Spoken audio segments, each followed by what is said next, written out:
My beloved child, I say to you, do not turn me into a machine for producing miracles. Do not treat me as a key to open the vault of riches, for when your heart fixes its gaze only on blessing, you will no longer see the face of the one who blesses.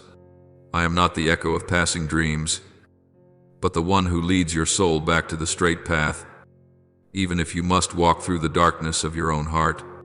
If you are willing to pause and listen, you will realize that what I long to restore is not merely your wallet or the doors of opportunity, but your heart whose colors are fading. But seek first the kingdom of God and His righteousness, and all these things will be added to you as well. Matthew 6:3-3. People often imagine that they draw near to the Lord because they love Him. But in reality, many come only out of a longing for a quick change of life. I see your weariness. I understand the despair carved deep into your heart. Yet I also see clearly the greatest danger you are seeking, me only to claim your portion of blessing. You do not realize that, when a soul bows down only for what it wants to receive, it unwittingly turns its back on the very hand that longs to heal it. I never reject your needs, but neither will I allow you to live like an addict chasing a spiritual dose just to temporarily forget the emptiness within. These people draw near to me with their mouths and honor me with their lips, but their hearts are far from me. Isaiah 2:9-1-3. Many promises of prosperity today are proclaimed like items on sale, pleasing to hear, posset, exciting to read. Yet they cause many souls to lose their way. The more you chase after the question, what will God give me? The farther you drift from the far more important question, who does God want me to become? I did not create you so that you would live with your hand outstretched forever, but so that you would rise, stand firm, and be strong in the very grace I have already placed within you. True blessing does not lie in a thick wallet or sensational miracles, but in your willingness to listen, to obey, and to return to the truth. And when the message is distorted, faith is bent out of shape with it. You begin to think that God must operate according to your expectations, that prosperity is the measure of grace, that miracles are the proof of my love. But my child, my love was proven at the cross, not in the moments you feel lucky. I did not come to serve your passing desires, but to set your soul free from the slavery of ambition, fear, and the emptiness this world can never fill. From this point on, you must examine yourself. Is your faith clinging to me as Lord, or only to the image of blessing you have imagined? There are souls who, at the very mention of blessing, have eyes that light up and hearts that leap, not because they love the one who speaks, but because they love what they hope to receive. People are easily drawn into promises of financial turnaround, debts being loosed, doors of opportunity flung open, houses added to them, yet they do not realize that their souls have not moved one step closer to me. I see the way you instinctively run toward the results I can give, rather than to me myself. You search for financial stability, for new relationships, for an instant sense of peace, and you even treat videos, numbers, and declarations as a kind of spiritual good luck charm. But my child, I am not an amulet for you to rub in order to soothe your fears. I am the living God, calling you into a real relationship where you listen, surrender, and walk with me in sincerity. When your mind revolves only around the question, what will God give me? You lose sight of the far more important question. What is it that I am longing to heal in your heart? A faith that focuses more on blessing than on the one who blesses may sound spiritual, but in truth it is a road that leads to barrenness. It causes you to live like a consumer of grace rather than a companion of the Lord. The more you lean on pleasant feelings, the farther you drift from my gentle yet piercing voice, the voice that longs to shape, purify, and lead you into spiritual maturity. For where your treasure is, there your heart will be also. Matthew 6:21. I see how easily your heart tilts toward the glittering things of this life, rather than toward my voice itself. When a promise of prosperity is mentioned, your heart at once thrills as though that were the very breath of the spiritual life. But my child, blessing is not where I dwell, it is only the trace left behind when I pass through your life. If you seek only those footprints without seeking me, you will lose yourself among the countless attractive things of this world. Remember that I once said in John 6:26 that many followed me, not because they saw the true signs, but because they had eaten the loaves and were filled, and I am still asking you that same question today. Do you follow me because I am your Lord, or because you hope I will satisfy your passing desires? There are moments when I see you lifting your hopes higher than your reverence for me. You run to me, not to listen but to demand, not to surrender, but to seek confirmation of what you want to have. I do not rebuke you for having dreams. I understand the needs within your heart, but I grieve for you when I see you treating me only as a key to open a treasure chest. When you do that, your soul grows barren without you even noticing. And then one day, when the blessing does not arrive according to your timetable, you ask, Lord, where are you, even though I have never left you? It is your heart that is no longer with me. Return to me before you lose the spiritual sensitivity I planted in you from the beginning. Do you know this? A faith built on miracles is a faith that is always hungry, because it lives only on sensational moments and cannot stand on quiet days. I did not form you so that you would be dependent on emotional highs or the goosebumps you feel when you hear a prayer. A mature faith must be able to stand even when my words seem muted. For my silence is not my absence, but an invitation to go deeper into me. Examine your heart. Are you truly loving me? Or merely the feeling of being rewarded by me every time you let your emotions lead instead of the truth? You place your soul in a precarious place. I want you to understand this so that you can step into true freedom, the kind of freedom that is not controlled by blessing or by lack. Many treat numbers, signs, or prayer videos as a kind of mystical sign, as if merely touching them would cause blessing to pour out instantly.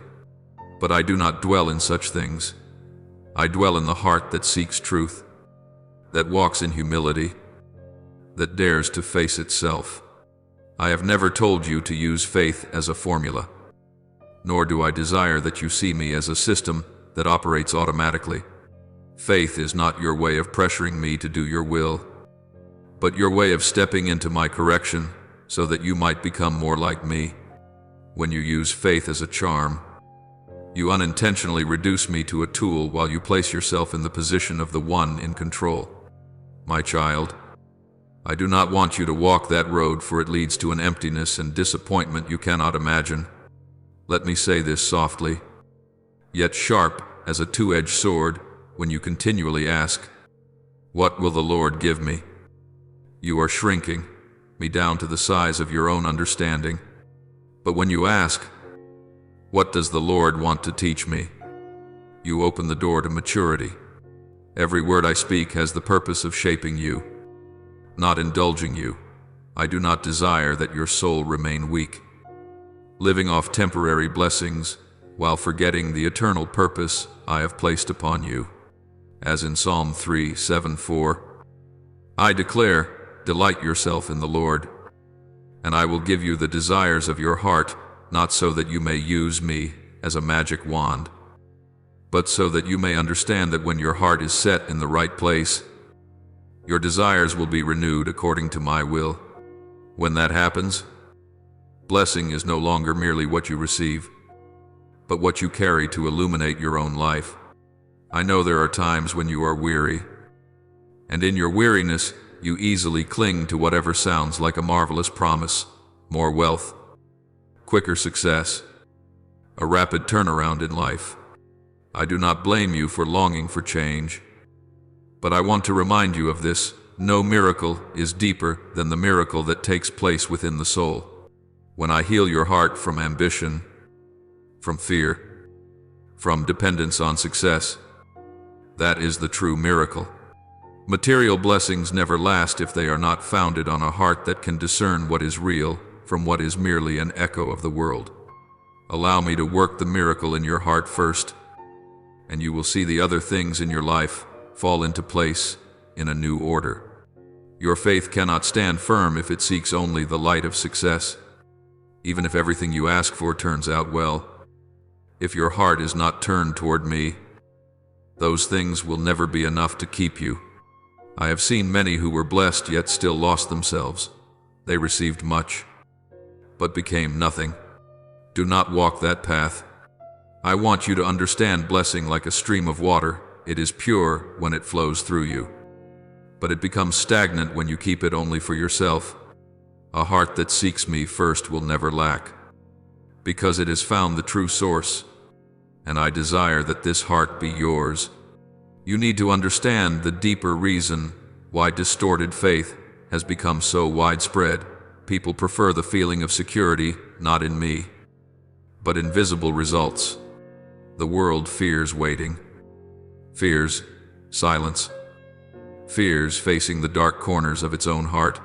It prefers promises that sound soothing over truths that demand change.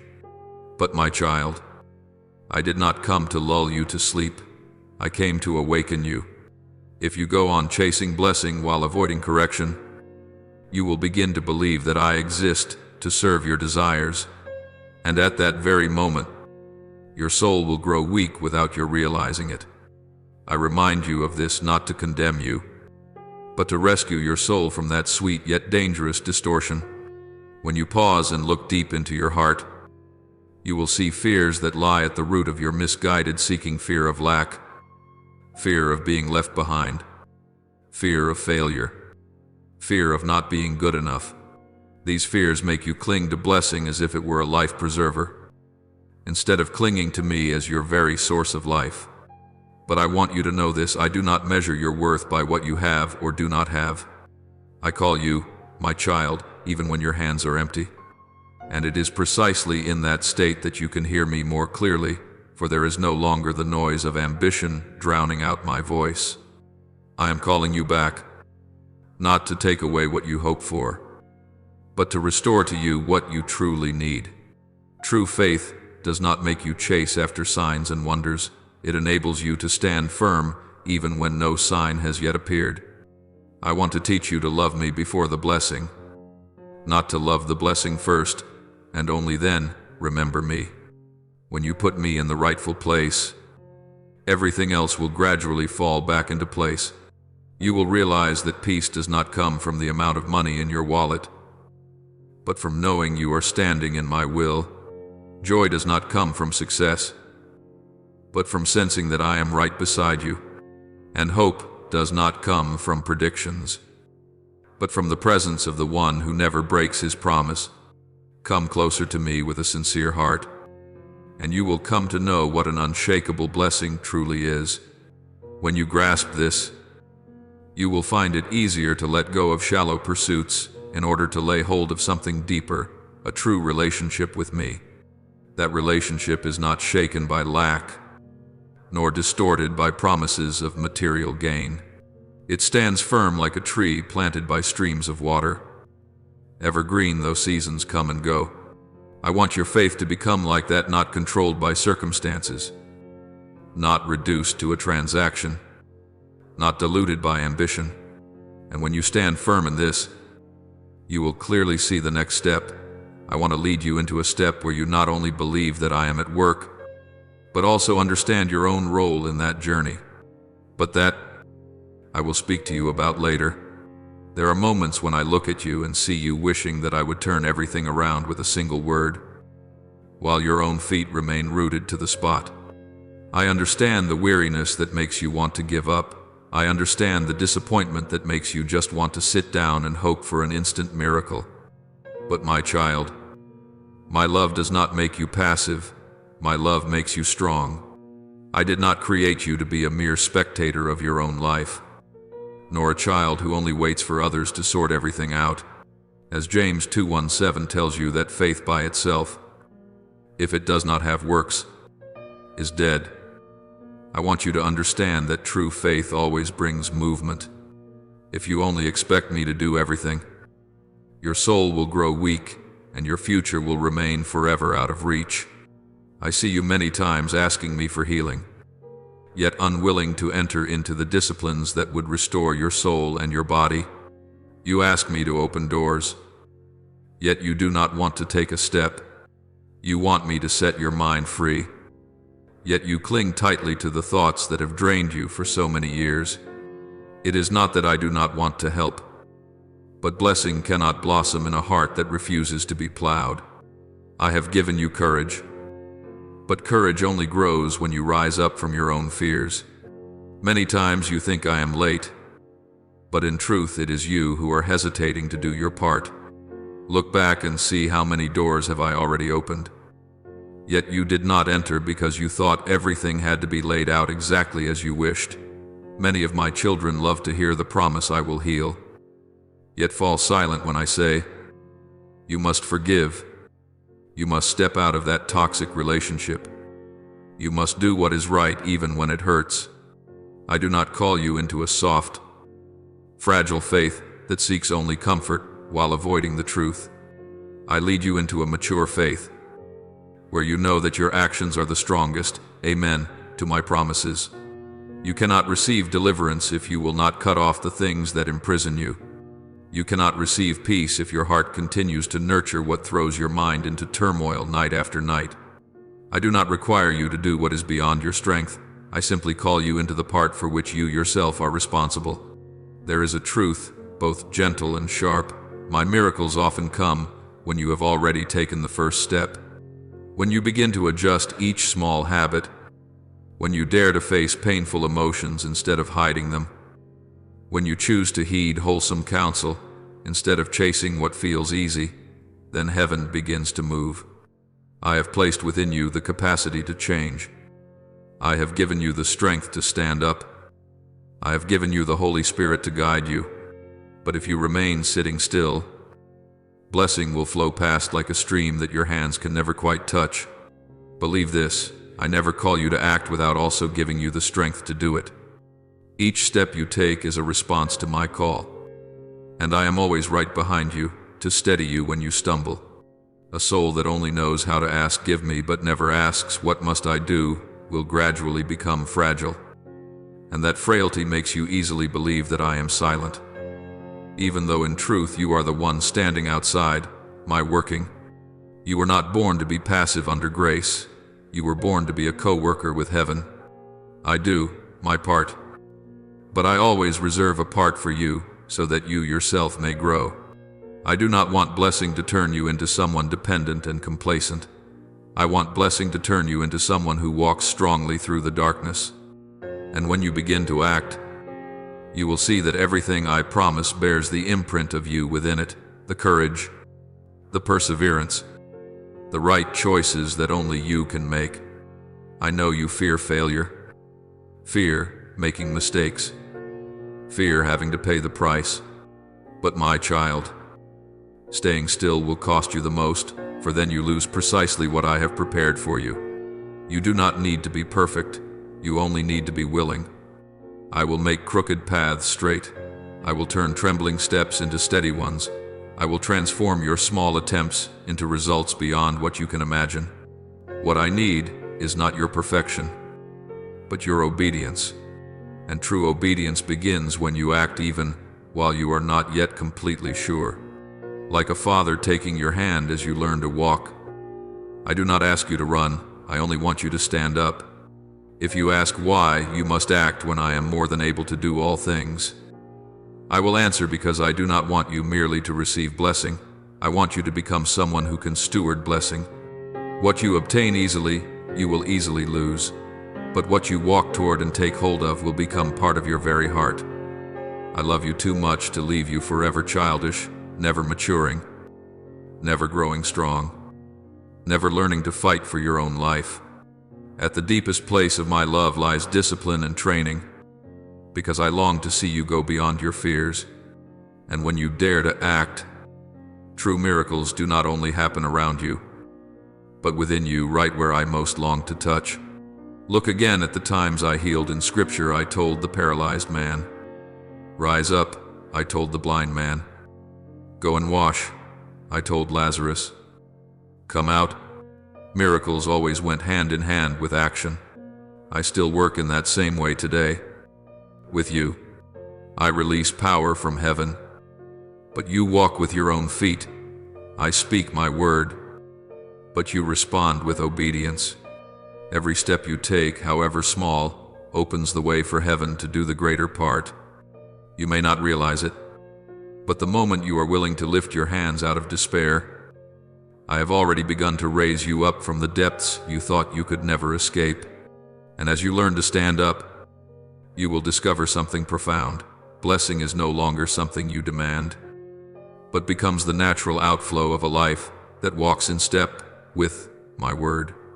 You will find yourself stronger, brighter, more steadfast. You will see that my presence does not come only when you call, but accompanies you in every step you take, precisely when you become someone who steps forward, someone who joins in with me. You will more easily recognize what I am preparing for those who not only hear, but also do. And from here you will understand why some souls can never seem to see their lives transformed, not because I do not bless, but because they cling so tightly to their past, their sin, and their self-condemnation that they do not dare to move forward.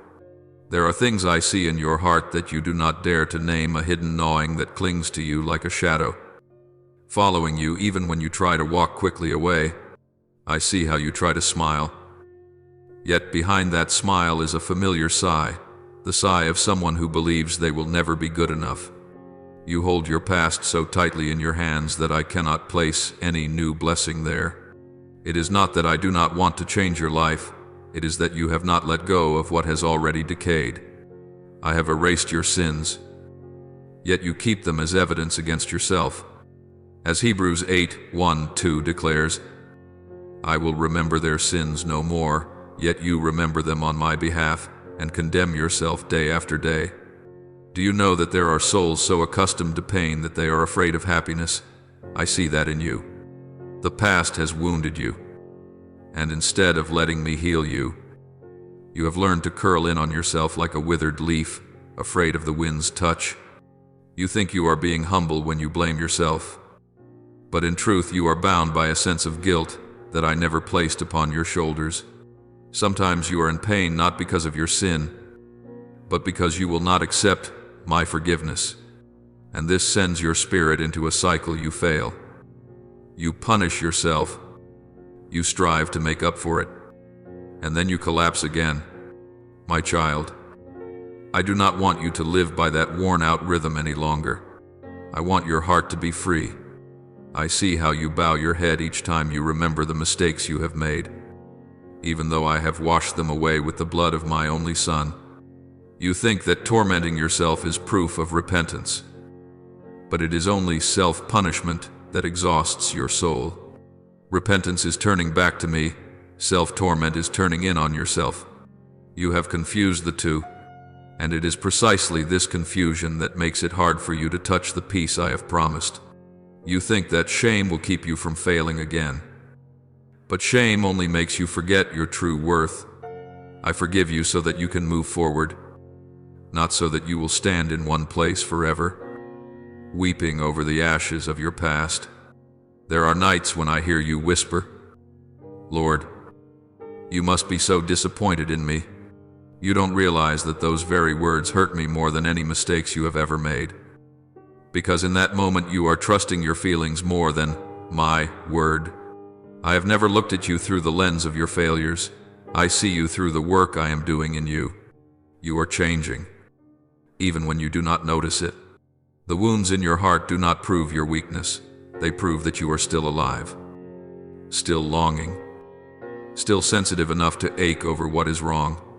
And I can heal hearts like that. You only need to let me in, instead of continuing to hide behind the walls you yourself have built. Self-pity is the sweetest trap the enemy sets for you. It makes you believe you are powerless, that your destiny is failure, that everyone else is better than you. But that is not my voice. My voice comes with gentleness, but it never drags you down. My voice always lifts you up, even when I correct you. Self-pity, on the other hand, convinces you that you are not worthy to rise again. A soul swallowed by self-pity cannot see the door of heaven right in front of it. I do not want you to live forever with your head bowed down. I want you to stand tall as one whom I have redeemed, because you belong to me, not to the abyss of yesterday's dark emotions. You often ask me, why has my life not changed yet? And I gently answer, because you still do not believe that you are worthy to be transformed. When you cling tightly to your old sins, you are unintentionally saying that the cross was not strong enough to set you free. But, my child, I have already done the greatest thing. Everything else in your life is only the smaller part. I am not waiting for you to become perfect. I am waiting for you to trust me. You only need to believe that you are truly forgiven, and you will step out of the darkness like someone just reborn. You do not need to do anything spectacular to prove your change. You only need to start living as someone who has been set free. When you let shame take control, it dominates every decision you make. You fear new opportunities. You fear loving someone. You fear trying again in the very places where you once broke. I want to say this tenderly, that fear is not a spirit from me. I have given you a spirit of power, love, and self-control, not a timid, avoiding spirit. When you miss an opportunity because of fear, it is not I who have closed the door, it is you who have not dared to step through. The truth is, you are not lacking in ability, you are only lacking faith in the very value I have placed inside you. And when you begin to believe that, doors that seemed locked will open once more. I also know there are times when self-pity makes you feel special in a twisted way, as if your pain were so great that even I could not reach it. But there is no abyss beyond my hand. There is no wound I cannot touch. There is no self-pronounced sentence stronger than the word I declare over you. You are forgiven. You are living as if you were outside of grace, while I have already covered you with my own love. Give me just a small space in your heart, and I will widen that sky within you so you can see the light you have long been afraid to look at. The things you keep holding on to have been pulling you back for far too long. They drain you, leaving you without strength to receive anything new. I have called you out of your past, yet you still stand on the border because you do not believe your future can be different. I do not force you, I wait for you. But time does not wait. And if you keep fixing your eyes on the place from which I already brought you out, you will miss the seasons of visitation I am preparing for you. What I long for is that you pay attention to the present, instead of endlessly circling around the things I have already closed forever. Remember, this self-condemnation does not make you holier. It only wears you out. It is returning to me that makes you strong. I want you to know that your weakness does not drive me away, it draws me closer. The only thing that keeps you from receiving blessing is not your sin, but your refusal to believe that I have already forgiven you. When you believe, you will walk like someone whose chains have just fallen off. And such a soul always shines in the unique way I have designed. And when you rise from your own torment, you will see the door of a new calling waiting for you, for the one who has been healed always carries within a call to heal others. Do you know this? Every time I pour blessing into your life, I do not only look at how fully you will live, I also look to see whether you are willing to become a channel for others. Many of my children are excited when they hear me promise to deliver, to heal, to make a way. Yet they fall silent when I speak about sharing, loving, and lifting other souls. Blessing is not the destination, it is only preparation. I bless so that you can give. I lift you up so that you can lift others. I heal you so that you can become a living testimony. As 2 Corinthians 1:4 says that I comfort you in your troubles so that you can comfort others. You receive in order to become light. That has always been my intention. I have seen you shine many times when I answer your prayers, but I have also seen you hesitate when I nudge you to share those very things with someone who is suffering more. I understand why you hesitate. You fear being misunderstood, judged, or not believed about what I have done in you. But my child, a testimony is not for you to prove yourself, it is evidence of me. When you keep what I have given only for yourself, the blessing loses its power to spread. In contrast, when you dare to share, the blessing becomes a fresh stream, always flowing, always full. I did not create your soul to be a reservoir, I created you to be a river. There are those to whom I give abundant material blessing, yet their souls are impoverished because they do not know how to use that abundance to touch anyone. I will not let you walk that path. I love you too much to watch you live merely as a hoarder of blessing without knowing its purpose.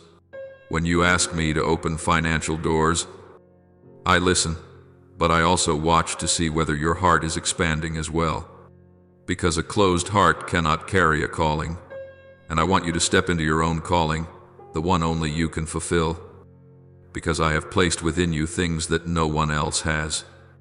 You often think that to serve me, you must be very perfect, very strong, and very gifted.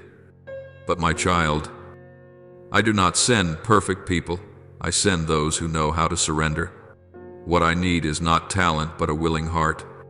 A quiet prayer you whisper for someone can be more powerful than the sermon of an eloquent speaker. A hug, a word of comfort, a piece of bread shared with the hungry, these are the seeds of heaven. You will never fully see their impact until I let you look back. What matters is that you are willing to stretch out your hand, even if it is trembling. I know you have thought that you are not good enough to be a channel of blessing. You look at your past, at your failures, at the things you have not yet overcome, and you conclude, I cannot help anyone, but I do not call you based on your past, I call you based on the future I have prepared. I chose you not because you are strong, but because I want to be strong in your life. Everything you have walked through, the pain, the restoration, the times I have lifted you up, all of it becomes spiritual treasure for you to use for others. What you see as scars in my eyes are proofs of victory. Remember that I want you to be my loving representative on the earth. When you speak with kindness, it is I speaking through you. When you pray with someone, it is I who am touching them through your prayer. When you forgive the hardest person to forgive, you are revealing my very nature, the nature you are slowly growing into. I do not want you to think that calling is something distant. It begins right in your family, in your workplace, in every small conversation. Every breath can become part of heaven if you offer it to me. Blessing is never meant just to fill you. Blessing is given so that you become a living testimony in a world starving for hope. There are souls walking through their own night, and they need to hear from someone I have already pulled out of the darkness, someone like you. Do not think you must do something great. Simply being present with compassion is already a ray of light. And when you step into that role, you will see something wondrous. Your soul will be restored more deeply than when you only knew how to receive. I want you to understand that blessing never runs dry when you know how to share. What makes blessing feel scarce is the attitude of clutching it, as if you feared I would not give more. But I am a source that never runs dry. When you give, I pour in. When you pour out, I replenish. You will discover that true abundance does not lie in how much blessing you possess, but in your becoming part of my work on this earth. And the soul that finds its meaning is always the soul most deeply healed. When you step into your calling, you will realize an important truth. What weakens you is not a lack of blessing but a lack of purpose. Purpose is what makes you strong. Purpose makes you stand firm. Purpose keeps you going even when the road is long. And that purpose I have placed in you so that you will never return to a shrunken life of living only for yourself. You were created to shine outward, not to withdraw. And my child, there is something I want you to notice. Some people cannot walk in their calling because they have lost sensitivity to the moments when I draw near. Delay, distraction, treating my call lightly, all of these can cause a soul to miss the very moment heaven opens to it. I will make this clearer to you, because you need to understand the importance of today before I lead you one step further. There are moments when I come very close, so close that one sigh from you would be enough for you to sense me. Yet you let your mind be pulled away by trivial things. I see you listen to a message and your heart stirs, but only a few minutes later you scroll on to something else, as if your soul had not just been touched. You do not realize that those moments are invitations from heaven, an invitation not given to everyone. You wait for great signs. Yet I use very small things to move you. As 1 Kings 19:12 speaks of, my gentle whisper, you will miss it if the ears of your heart refuse to pause, and a single missed moment can cause you to wander for many months, even many years. I hear your prayers asking for a changed life, but you do not realize that I have come many times knocking on the door of your heart. You think I have not answered, while in reality, I am waiting for you to respond. You are waiting for something great, but I am waiting for you to step into something small, a decision to repent, a moment of stillness, an act of obedience. You imagine that your future will change through dazzling miracles. But in truth, your future begins to change in the small moments you no longer treat lightly. It is in those very moments that heaven opens. But if you continue to let distraction pull you away, you will go on living like someone standing outside of what I am doing in your life. Distraction is not only that you are busy.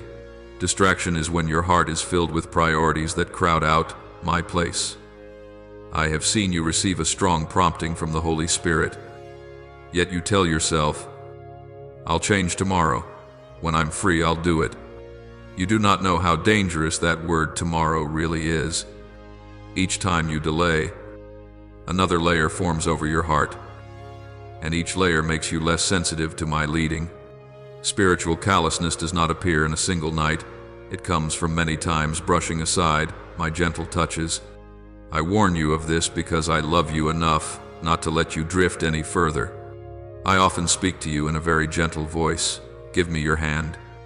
But that very hand is full of things you have not yet let go of: your phone, your own plans, the fear of losing control, cares that seem harmless.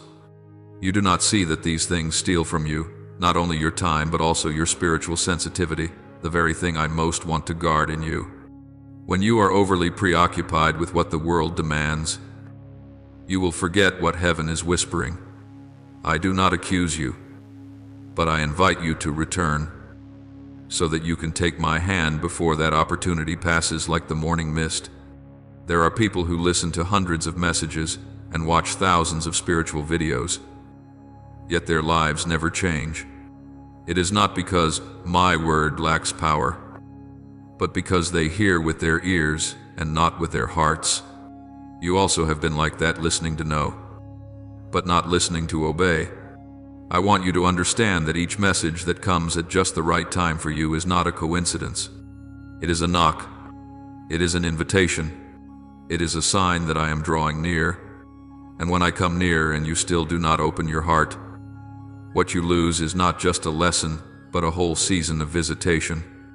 I want to say this slowly and very clearly. The moments when I touch you always carry the power to transform you right then and there. But that power cannot enter a heart that is still divided. You do not need to understand everything.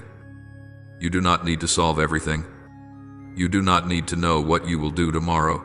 You only need to say, yes, here I am. Your smallest act of obedience can become the greatest turning point in your spiritual journey.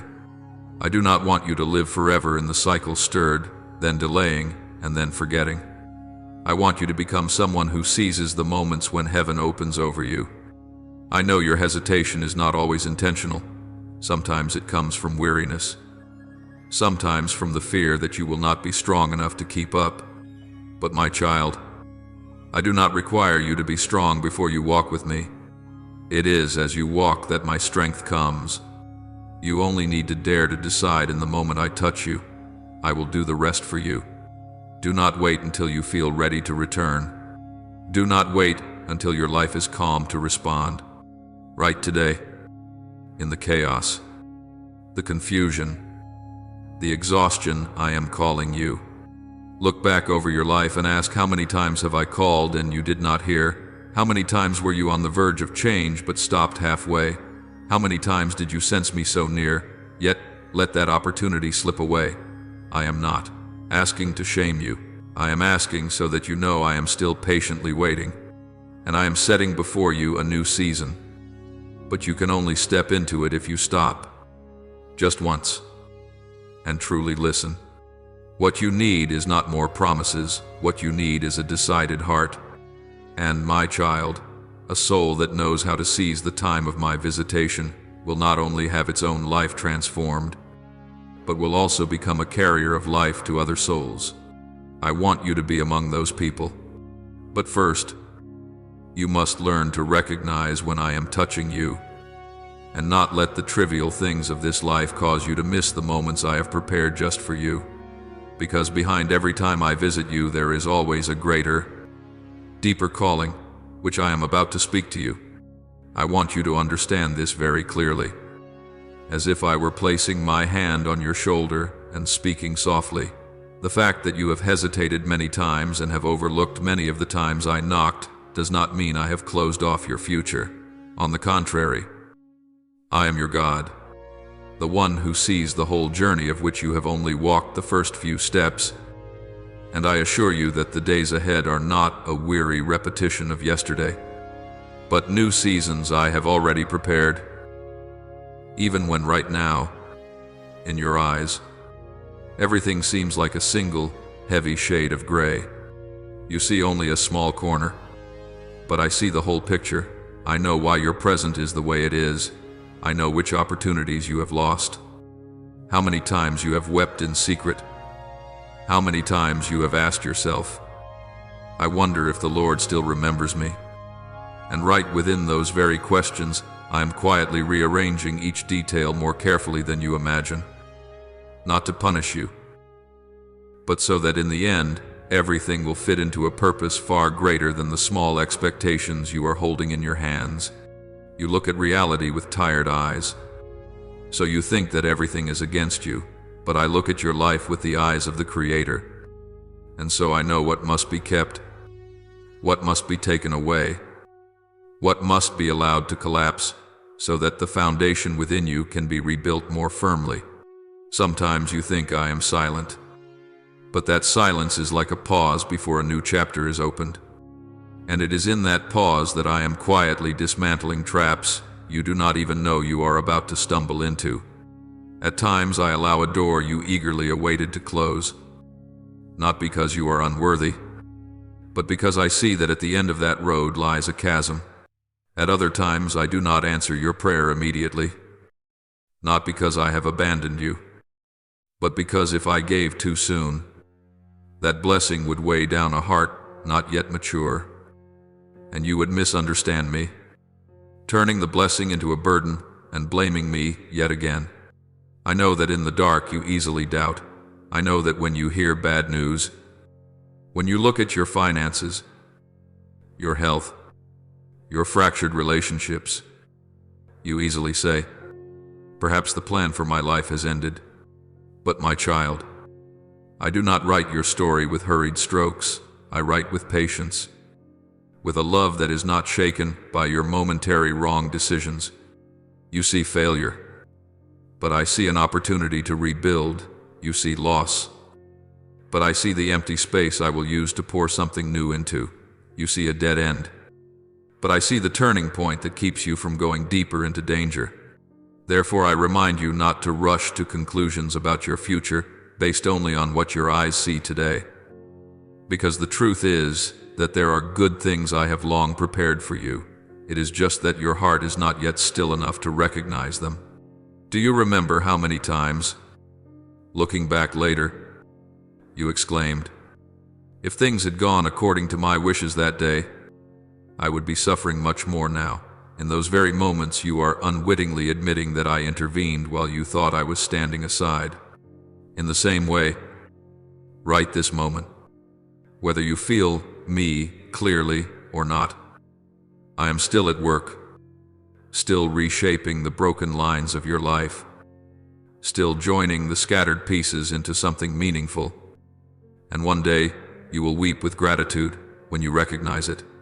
I want you to learn to look at your life not only through numbers, success, praise, or the recognition of others, but through this question: am I drawing nearer to Him?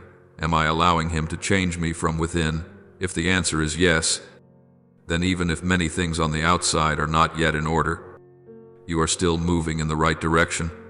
But if everything seems fine outwardly while your heart grows cold and drifts away from me, that is not success. That is a warning sign I want you to take seriously. Sometimes I pull you out of places you thought were safe. I allow certain uncertainties to arise, not to make you panic, but to stop you from leaning on temporary pillows, on relationships and habits that make you forget me. I allow some cracks to appear so that you will know that only I am the unshakable foundation. You will never truly understand my faithfulness if everything around you is always smooth. It is precisely in the hours that seem the darkest that you discover what foundation you are really standing on. I do not ask you to be strong all the time, nor do I require you to pretend to be fine. I only want you, in honesty, to bring all your weakness, emptiness, and turmoil to me. When you do that, you step out of the role of someone who only knows how to wear a spiritual mask and into the role of a child who can weep in their father's arms without fear of being criticized. And right in that moment, I can begin to renew you. I wipe away your tears. I lift your chin so you no longer keep your head bowed. I whisper that your story is far from over. I invite you to change the way you see the trials that have passed and are passing through your life. Do not see them as curses, as proof that I have abandoned you, but see them as tools I use to shape your soul, so that you will not merely survive this life, but become a person of spiritual weight, someone who can stand firm to uphold others, just as a potter places a lump of clay on the wheel, not to destroy it, but to shape it according to the form he already holds in his heart. So I do with you. The spinning, the swaying, the pressures you do not like are in fact helping to fashion you into my image. If you keep running away from every pressure, you will also be running away from the very process that makes you into the true person I long for you to become. I know there are moments when you wish everything could stay calm and uneventful, without storms, but a smooth, undisturbed life can sometimes be a life that bears no fruit. I want you to know the joy not only of receiving blessings, but also of looking back and realizing it was in that season that seemed so dark that the Lord was building me to be stronger, deeper, and more able to love. For every crack that I heal becomes a place where my light can shine through to reach those who carry wounds like yours. I am calling you to learn gratitude not only for the beautiful things, but also for the things that once made you weep. Be grateful that you are still alive today, which means your story is still unfolding. Be grateful that no matter how many times you have strayed, I have never erased your name from my heart. Be grateful that what was once taken out of your hands has opened the way for better things to be placed into them. Be grateful that there are people who have walked away, so that you would no longer lean on them as your main pillars, and so that I can reclaim the place in your heart that I alone deserve. And be grateful that every time you fall, I do not leave you lying on the ground, but I always stretch out my hand, only waiting for you to take it. Do not be afraid that you have missed all your chances. What truly belongs to you in my will is not going to drift away just because of what someone says, or because you were a step too slow. No person and no power can steal what I have intentionally reserved for you. As long as you do not willingly walk away from me, The blessings, the opportunities, the doors I have ordained for you will come at the exact time I know is best, even when that timetable does not match the schedule you hoped for. Your part is not to worry about when these things will arrive. Your part is to keep your heart soft, your ears open, and your steps faithful on the narrow path I set before you each day. I want you to understand that your life is not a chain of random events. Your path is part of a much larger, sacred tapestry, where every step you take, every time you rise again, every time you choose to believe instead of giving up, has an echo in eternity. You see each day as something isolated, but I am weaving those days together. You see only a short stretch of the road, but I see the whole journey. Therefore, when I tell you to wait, it is not a meaningless pause, but the time when I am preparing you from within, so that when the door opens, you will step through with a heart mature enough to hold fast what I give. No matter how fierce the storm in your heart, I am still there, whether you can feel me or not. I am still holding your life. Not a single day passes when I turn my face away from you. My love for you does not rise and fall with your level of spirituality or with the number of times you get things right. It does not increase when you pray more, nor does it decrease when you are weak. It is a love sealed by the cross, a seal that cannot be erased. What I desire is that you gradually learn to trust this love more than you trust the unstable emotions within yourself. For only when you truly believe that I love you will you dare to draw near and to entrust to me even the parts of yourself you are most ashamed of. And then you will truly step into the journey of complete healing. Today, as you hear these words, they are not just pleasant sentences, they are my voice speaking personally to you. I still have plans for you. I am not weary of you. I do not regret having chosen you. And I am not abandoning the work I began in your life. What I am waiting for from you is not a brilliant performance to prove you are worthy, but a simple yet genuine response. Lord, I do not understand everything, but I choose to believe that you are still holding my life. From the moment you say that, even in a whisper, all of heaven hears it, and I will take one more step toward you. Let your heart grow still in this moment, so that you may recognize that amid all the noise of life there is still one voice persistently pursuing you, my voice. I do not grow tired of calling your name, nor do I lose patience because of the times you are slow to answer. Yet I do not want you to keep pushing your own response off until tomorrow. The future I have prepared for you does not begin on some far distant day. It begins at the very moment you turn back. Open your heart and take my hand, and I promise you, not with empty words, but with my own faithful nature, that you will no longer have to walk alone, because I have been, am now, and will always be by your side, until the story of you and me enters the most beautiful chapter, which today you cannot even imagine. Now, while you are still lingering with these words, while your eyes have not yet moved on and your heart is still opening, even a small crack to me, I want you to know that I am doing far more than you can sense in this present moment, in the deepest place of your soul, where no one but I can see. I am quietly reshaping the tears you have hidden in the dark of night into seeds of new joy. They are not meaningless. They do not simply fall to the ground and vanish. They are being gathered by me, so that one day they will become a beautiful harvest that will even surprise you. The things that block your way today, the obstacles that make you want to give up, the doors that seem slammed shut in your face, I am using them as material to train you, to lift you to a higher place where you not only survive hardship, but also understand why I have let you pass through those things.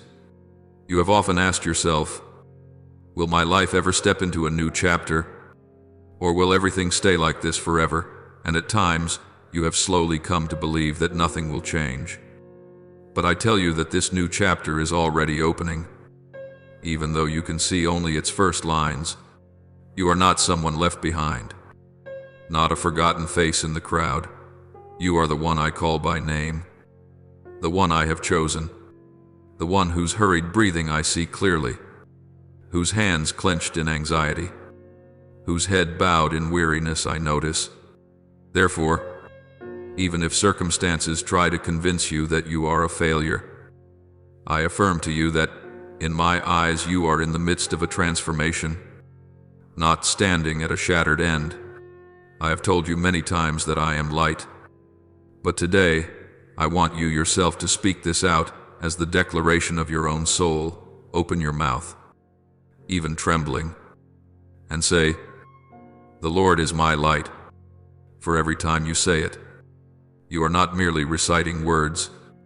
You are restoring to me my rightful place in your life, the place of the one who leads, illuminates, directs the path, and shelters you. When you make this confession, the darkness around you, the negative thoughts, the self-condemning words, the old memories that still haunt you will gradually lose their power over your mind, not because you are strong, but because you choose to stand on truth instead of standing on passing emotions. I see the times when you feel utterly exposed in the midst of life, even when people are around you, because the deepest loneliness is not the lack of people on the outside, but the feeling that no one understands the silent cry within. But listen to me, you never walk alone, even when you think I am silent. I am still walking in step with you. I am still holding your mind in the long nights when you cannot sleep. I am still lifting you up after all the times you feel you just want to lie there and never move again. You are not abandoned in this battle. You have a commander who is loving yet full of authority. And I do not send anyone into a fight without giving them the armor and the strength they need to battle to the end. You have lost some skirmishes, but that does not mean the war has ended in defeat. I declared the outcome before you ever saw the first wound. You will be victorious. Not because you are a hero, but because you fight under my banner, the banner of the one who has never lost a battle. Sickness may wear out your body. A diagnosis may leave you reeling. The numbers and the doctor's words may make you feel as if all hope has closed. But I am still whispering in your heart that this is not the final word. I know every cell in your body, every breath you draw, every heartbeat that sometimes races in fear. And I am not indifferent to any of it. I am at work in your body, in your soul, in your spirit, in ways that medicine cannot measure. And I am still calling you to cooperate with me, to believe, to keep walking, to care for yourself, to refuse to let go, to refuse to surrender. There will come a day when you look back and see that the place you thought was the prison of your pain has become the place where my glory shines out most brightly. Because it is from your weakness that my power is revealed more fully than anything you could ever build on your own. You have also suffered many losses: money, time, opportunities, relationships, even the image of yourself in the eyes of others, and you think these things have slipped away like water spilled on the ground that can never be gathered up again. But I tell you that I am the one who can restore what seems utterly lost.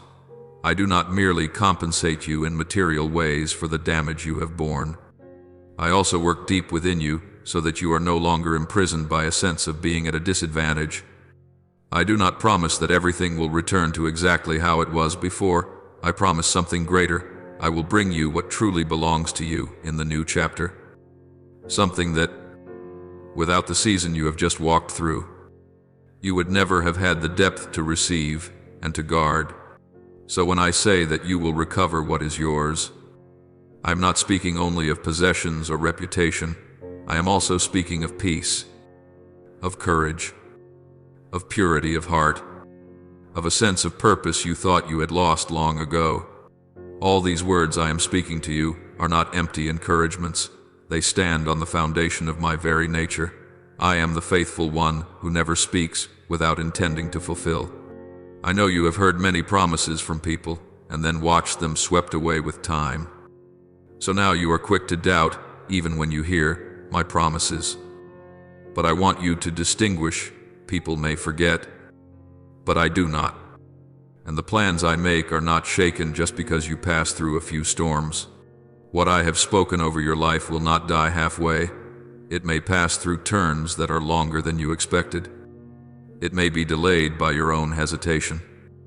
But it does not vanish. Because my word is like a seed sown into your heart. It may lie dormant for a time, but in the right season, it will sprout. You do not need to strain to hold on to that promise. You only need to cling to me, the one who promised. For once, I have laid my hand on your life. No power, no circumstance, no opposition is strong enough to erase the lines I am drawing. Sometimes you look around and it feels as if everything is turning its back on you. People don't understand you. Opportunities close. Doors are shut. Money drains away. Your strength is exhausted. And you tell yourself, maybe this just isn't my time.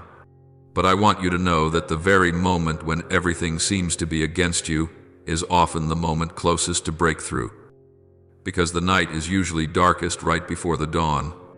When you have nothing left to hold on to but me, that is when you are in the best position to see me move. Because in that moment my glory will no longer be mixed with your own strength. I am not asking you to deny reality. I am teaching you to place that reality under the authority of my word, so that you no longer live by what your eyes see, but by what I have spoken.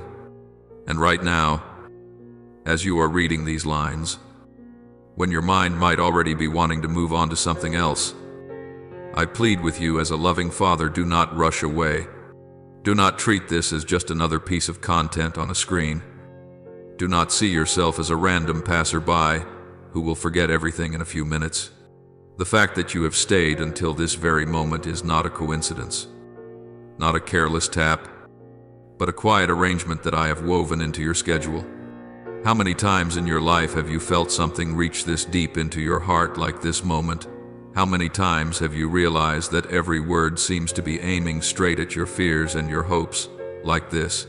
That is not the work of an algorithm. It is my voice calling your name in the midst of millions of other noises out there.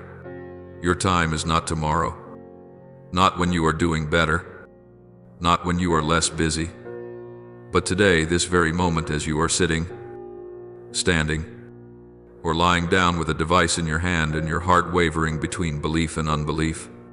I am opening before you a spiritual door, the very door I spoke to you about in the earlier parts, the door of a season of visitation, a turning point, a deeper call for you to step out of the old cycles.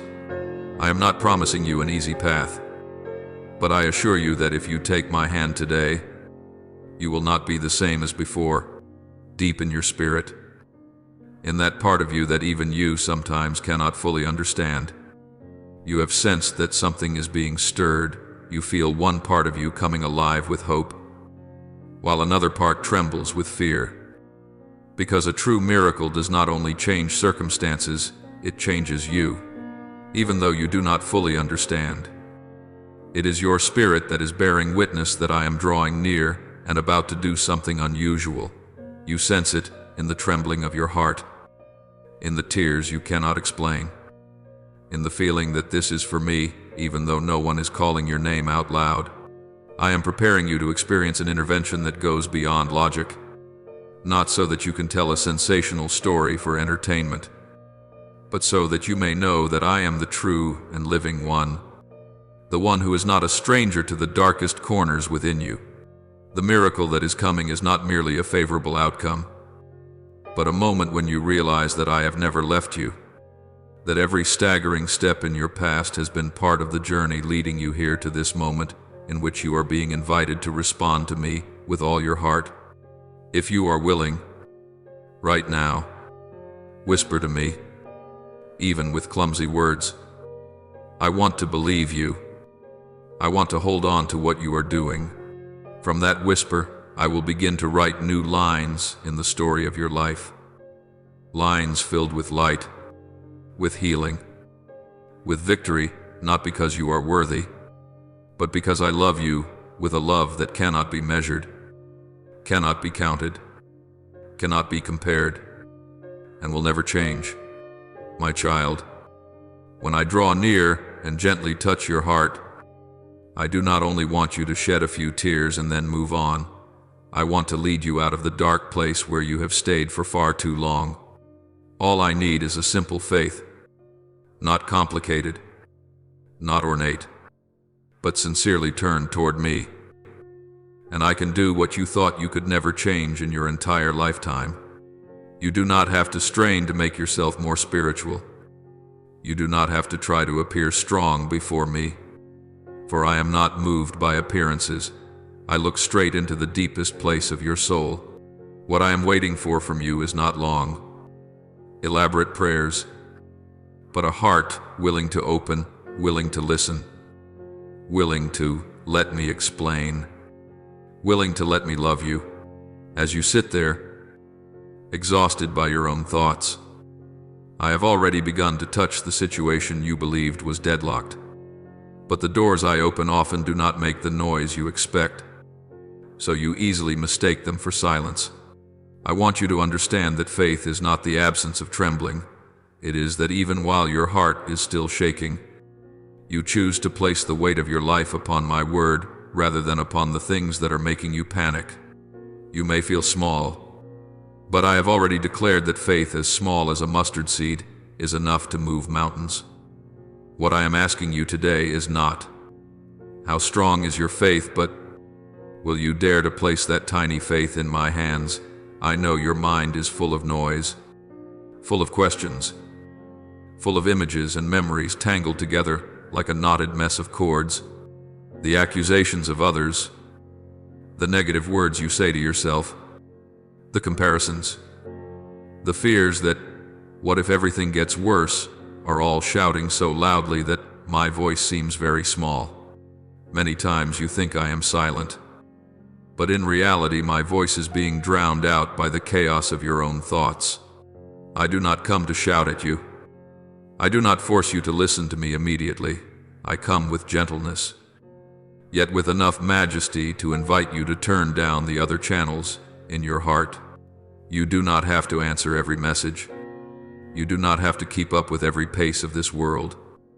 But you do need to give me a quiet enough place in your mind where you can hear me tell you, you are not abandoned. I see every time you try to push away the negative thoughts, only to find that the more you push them away, the stronger they return, because you are trying to do what only I have the power to do. Let me step into your thought life. Let me exchange the self-belittling words for reminders of the value I have placed in you. You are not the sum total of your failures, mistakes, and weaknesses. You are the one I have called by name, the one I have redeemed at the cost of the life of my beloved Son. I see how you have bound yourself with invisible sentences. I am worthless. I mess everything up. I do not deserve a new beginning. Those words do not come from me.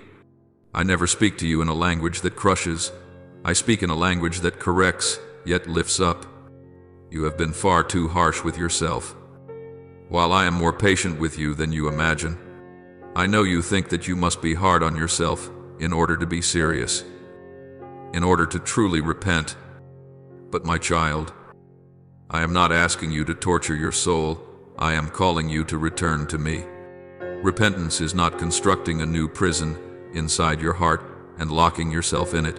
It is stepping out of the old chains to take my hand and walk in a different direction. I am not waiting for you to sort out all your feelings before I let you come close. I want you to come to me while you are still confused, still ashamed, still weary of yourself. Learn to be more merciful toward yourself. Because if I, the Holy One, the Perfect One, have already chosen to forgive you, then you have no right to go on condemning yourself forever. You remember the days when you thought you were strong enough to endure anything, confident that I'm fine. I've got this under control, until something happened that shattered the sense of security you had built on your own strength. Now you feel as if you are standing on trembling ground, no longer able to trust your own reactions, your clarity, your steadfastness. You thought that was the end. But with me, that is often the beginning. I am not surprised by your weakness, because I have never expected you to be the source of your own strength. Long ago, I spoke to my servant, telling him to be strong and courageous, not to be afraid, because I would go with him in every path he walked. That same word I now place over your life. Your strength may fade, but I never run out. The more you realize your fragility, the more your heart can open for my power to be fully revealed, right in the very areas of weakness you despise the most. Do not be ashamed of being tired. What is truly dangerous is not that you are weary, but that you are weary and still trying to pretend you are fine, to the point that you no longer find your way back to me. There are moments when you ask in your heart, Lord, if you are truly at work, why do I not see anything changing yet? You forget that I usually start in places your eyes cannot see within you, in the way you think, the way you react, the way you look at yourself and your circumstances. When I begin to speak, I do not always blow open every door with a loud crash. Often I simply and gently turn your heart away from the things that have been draining your energy for so long. I work in the sentences you are beginning to dare to say. Maybe I will try to forgive. Maybe I will stop blaming myself the way I used to. Maybe I will give myself another chance. Those maybes, when upheld by my word, will gradually become I choose. I do not paint your circumstances rosy in a second just to reassure you that I am working. I reshape the roots inside so that you yourself, with new eyes, can look at the same situation without collapsing as before. Sometimes the greatest miracle is that you no longer fall apart before the same things that once destroyed you. I am calling you to rise, but not in order to frighten you into thinking you must face the whole world alone. I am calling you to stand so that you may walk with me. Rising does not mean you are instantly strong. Rising means you relinquish the posture of lying crushed beneath the lies that have held you for so long. You may still be trembling, still anxious, but when you choose to confront rather than to run away, heaven stands on your side. I am calling you to look straight at what you have been avoiding, the hard conversation, the decision that must be made, the truth you need to accept, the pattern of living that must change. I am not calling you to rush recklessly into battle. I am calling you to take my hand and step into your situation one step at a time with a new boldness, a boldness that does not come from temperament, but from knowing that I am there. Someone who knows they are not alone will see challenges very differently from someone who believes they have been completely abandoned. You have hidden far too many times behind the words, I am too weak. I can't do it. I do not deny that weakness, but neither do I allow you to use it as an excuse to give up. I see how, when you appeal to your exhaustion in order not to change, the enemy stands by with a satisfied smile, because it does not have to do much, only let you loosen your own grip. I want you to see that scheme clearly, so that you will no longer cooperate with it. I will not throw you into places beyond your capacity, but I also will not cradle you in the same old spot forever. I lead you into small steps, an apology, a decisive break with what is wrong, an appointment to pray with someone else, an action that cuts off a relationship that is pulling you away from me. From a distance, it may look frightening, but when you walk with me, each step will become lighter than you expected. At some point you will look back in surprise and say, how did I come this far without realizing it? You are afraid of the dark. But you are even more afraid of the darkness inside other people, those who speak ill of you behind your back, those who carry unclean intentions, those scrutinizing eyes. I know there are times when your heart trembles just because of a few words or the indifferent attitude of someone. But, my child, that is not the measure of your worth. Those who hide themselves in the dark corners of narrow-minded thoughts, of jealousy, of calculation, are not the ones who have the final say over your life. I am the one who has the final word. I am not telling you to ignore completely what others think, but I want you to learn to discern which words of correction I am using to teach you, and which are useless arrows only meant to pull you off the path.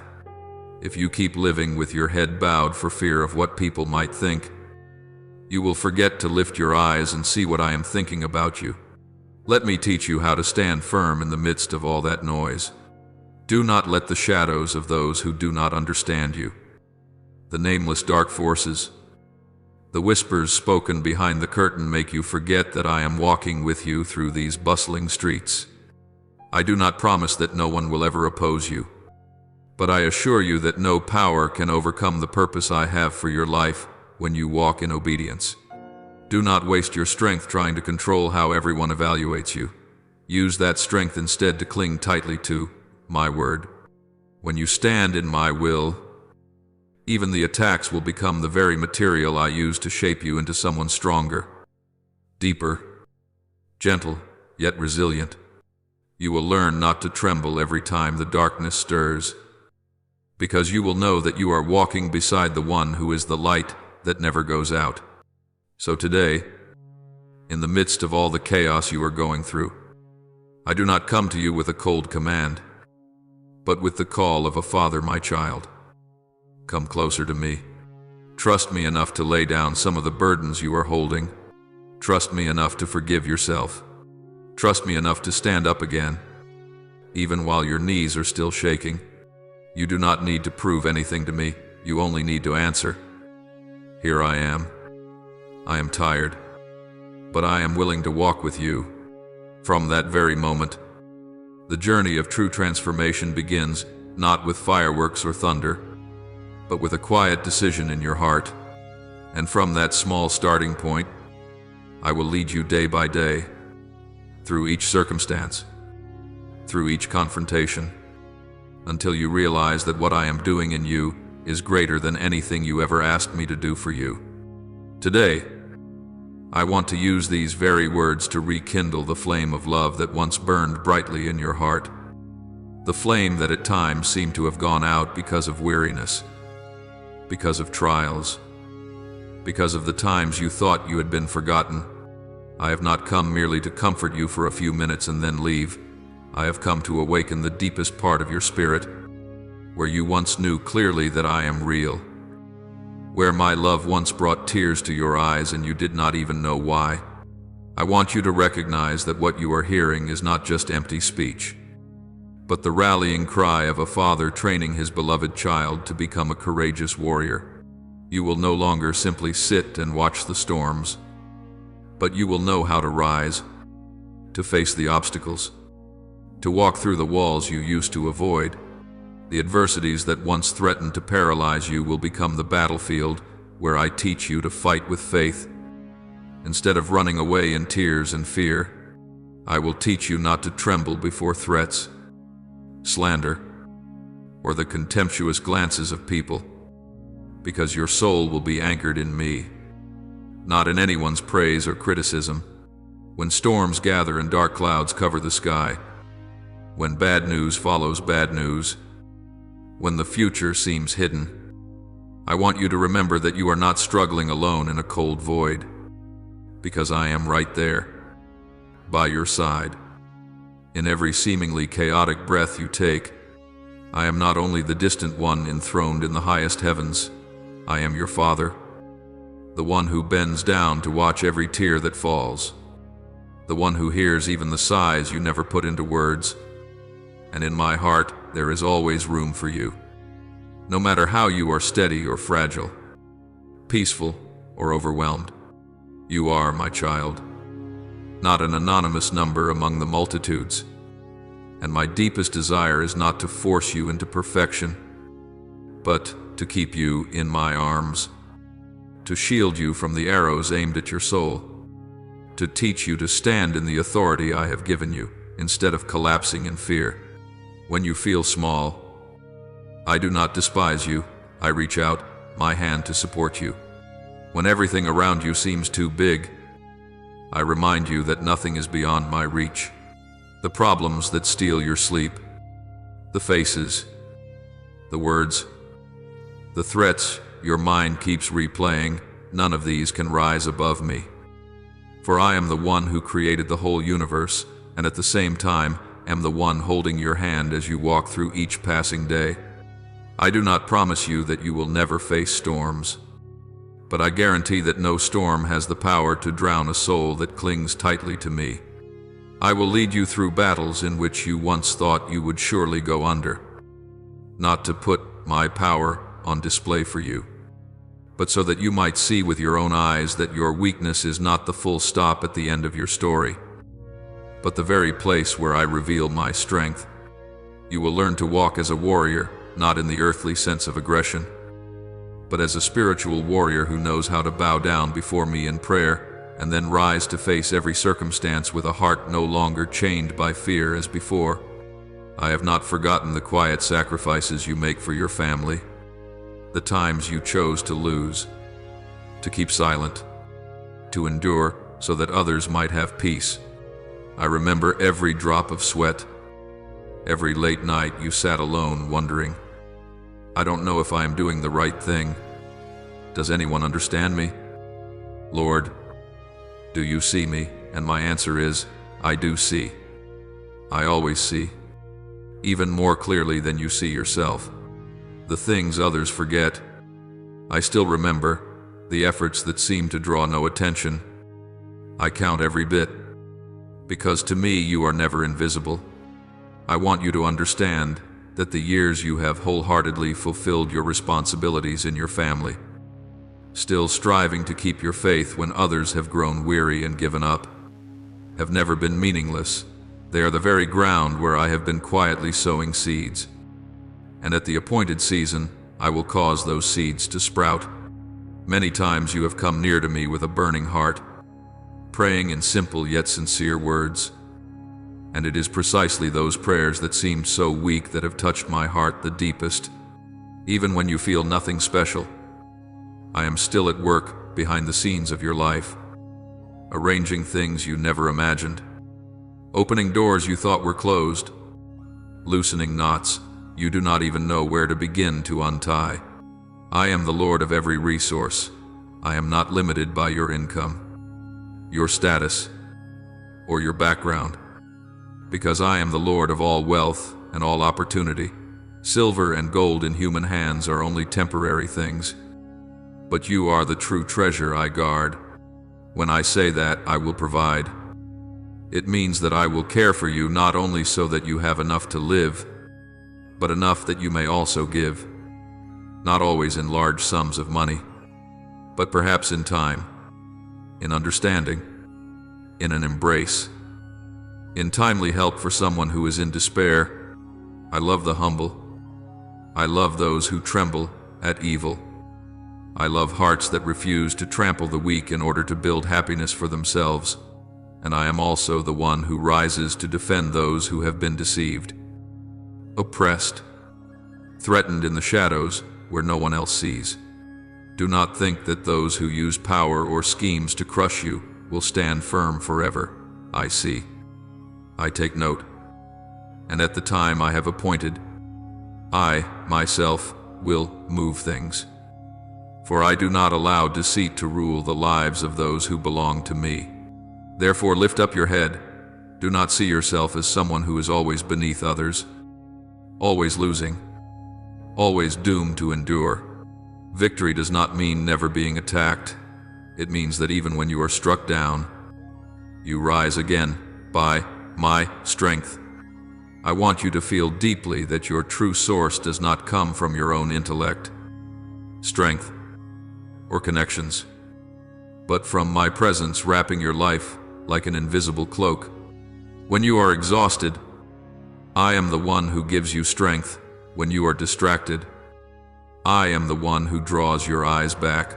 When your mind feels like a battlefield full of chaotic thoughts, I will be the gentle whisper that tells you to pause, to breathe, to look to me and say, I still trust you. I am your safe refuge when mental and material storms are battering your life. and I never close my door when you run to me. You do not need to act strong in front of me. You do not need to be okay before you dare to come near. I receive you in all your confusion, because I, myself, will be the one who slowly loosens every knot in your heart. Do not rush to believe the voice that tells you that this time you will lose everything, that your future has been buried, that your recent mistake is the end of the road, because that is not my voice. My voice always carries hope. No matter how stern my words may be, my voice always opens a way, never drives you into a dark corner with no way out. Your present circumstances may be fierce, but they do not have the right to define your ending, because I am the one who is writing your story day by day.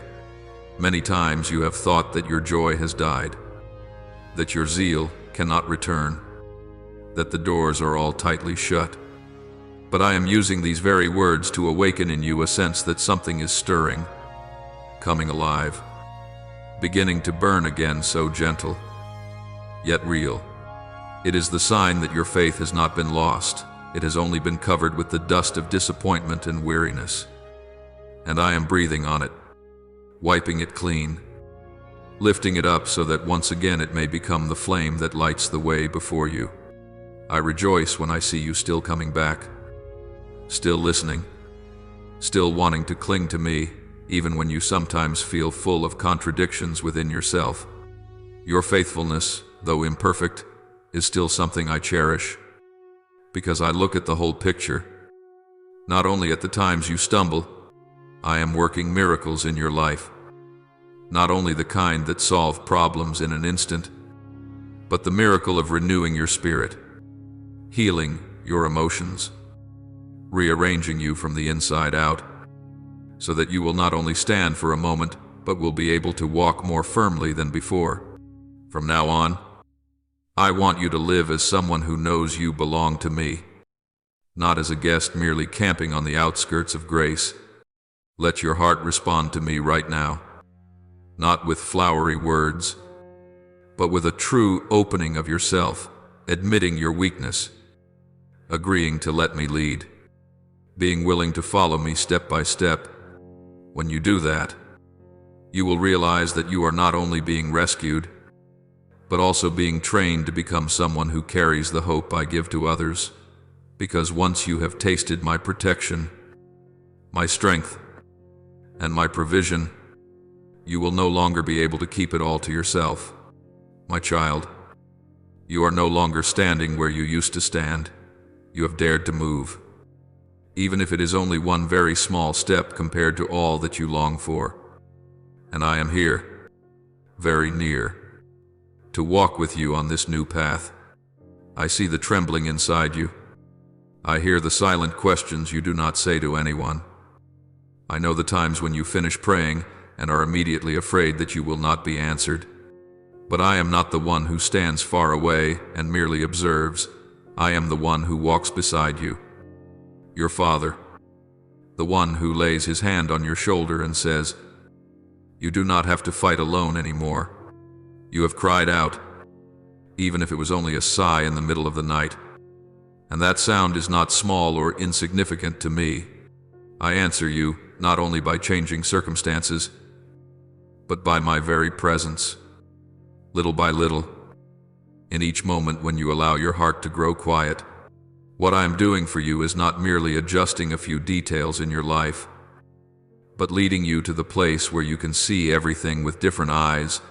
I have appointed many more years for you on this earth, not so that you merely survive from day to day, but so that you live more awake, more wise, and more whole than before. Every year, every season, every stretch of road I let you walk through carries a deep purpose. No season is wasted. I do not extend your time just so you can keep circling in the same old loops, waking up only to feel weary, trying hard only to end up exhausted, hoping only to give up again. I want the years ahead of you to bear the mark of heaven, years in which you choose what is right, dare to turn from what is wrong, and are willing to let me use your life as a lamp burning in the dark. You will be surprised when you look back and see that it is precisely the old wounds, the days that felt directionless, that I have used so you can understand more deeply the pain of others. I want you to use what you have gone through, the way I have lifted you up, to draw near those who are still confused and despairing, and to speak to them with the very voice you once needed to hear. God has not forgotten you. When you open your mouth to pray, even if your words are clumsy and your mind is in turmoil, I'm still listening to every bit of it. To me, no prayer is too small, too foolish, or too late. Sometimes you think, I have asked too many times already. God must be tired of me by now. But that thought does not come from me. I do not grow weary because you come back too often. I am only saddened when you fall silent and try to endure everything alone. I wait not only to hear you present your struggles, but also to give you the peace you cannot create by yourself. As you wait for my answer in the quiet, I am quietly at work in the deeper layers you have not yet noticed. I am rearranging the broken pieces inside you, soothing the aches of your heart, untangling the knots of anxious thoughts you have let pile up for so long. My answer does not always arrive through some dramatic event. Sometimes it is simply a strange peace settling over you, a gentle certainty in the depths of your heart that says, I am still in control. I want you to learn something important. Do not only demand that I change your circumstances, give me room to change you first. When I adjust your perspective, everything around you will slowly take on a different meaning. What you once called a failure can become the starting point of wisdom. A door that closes can be my way of keeping you from a path that would damage your soul. When you allow me to touch the deepest places of your thoughts and emotions, you will realize that what you truly need is not for everything to unfold exactly as you planned, but for my presence to be in everything that happens. I want to lead you out of the way of thinking that happiness only comes when everything goes your way, so that you can understand that true joy comes from knowing you no longer have to fight on your own.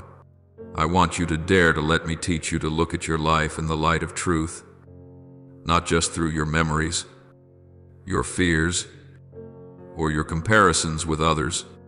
I myself am the way you have been searching for, even when you have not called me by that name. When you are lost in your choices, unsure whether to turn left or right, I do not only stretch out my hand to point a direction, I am the path you need to walk in. I do not merely give you a few pieces of advice. I am the truth who enables you to discern which voice is mine, which voice is fear, and which is the sweet-sounding temptation that drains your soul.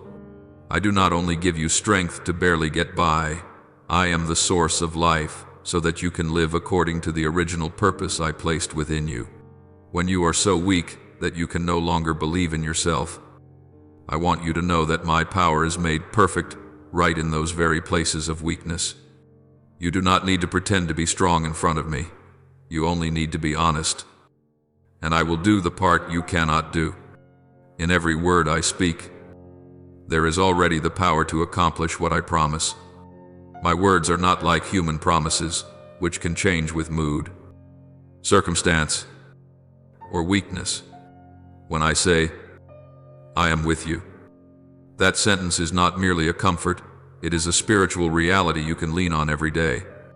When I say, do not be afraid, I am at the same time giving you the ability to face what makes you tremble. I do not speak only to ease your sadness, I speak to rebuild, restore, reorder, and heal. Each time you choose to trust my word more than the screaming voice of worry, you are opening the door for my power to be revealed in your life. You may not see everything change at once, but in the unseen place, the roots of your faith are growing deeper, and that is what will keep you standing firm in the days to come. I want you not only to listen, but to feel the heartbeat of my heart behind these words. I do not send them to you as a distant lesson, I send them as a personal letter, written for you, at this very moment in your life. Do not read them as something meant for more spiritual people, because it is you whom I am calling by name. When you allow your heart to soften, when you stop defending yourself, stop trying to prove yourself, you will hear my voice more clearly amid all the other noise. I do not want the relationship between you and me to stop at simply knowing about each other. I want you to truly experience me, to taste and see how good I am. And that only happens when you allow me to touch the deepest places you have always hidden. Each day, you must choose what will feed your soul, either the worries, comparisons, and negative words of this world, or the loving and truthful words I am speaking to you. If you let your mind be flooded all day with fear, with stories of failure, with images that make you doubt your own worth, then gradually you will come to believe that this is the only reality. But if you allow my word to sound louder, if you make time to inscribe what I speak, then little by little you will see yourself changing from within. You will no longer collapse so easily under criticism. You will no longer be led around by sudden waves of panic. You will begin to live as someone who knows they are loved, chosen, and sent. My word is like bread that nourishes your soul. If you are willing to eat regularly, you will grow strong in ways that even you will find astonishing. Then you will realize that what you have been chasing after outside of yourself, the answer to every problem, the way out of every dead end, has long been found in me. I do not promise to explain every reason to you, but I promise never to abandon you in any circumstance. I will not always show you the whole plan in advance, but I will always hold your hand firmly enough that you do not slip out of my path. When you choose to remain in me, I become the answer, not just the one who gives you answers. I become the place you run to when you are weary, the ground on which you stand when the winds rise, the voice that calms the storms within you. And from that place, every decision, every step, every relationship, every dream of yours will be illuminated by the same light, and that light is me. You once thought that the key to your deliverance lay in some special event, some earth-shaking miracle, something that had to be big enough to match the pain you have gone through. But I want you to know that the key is in my hand, and I am not holding it far from your reach. I am not playing hide and seek with your future.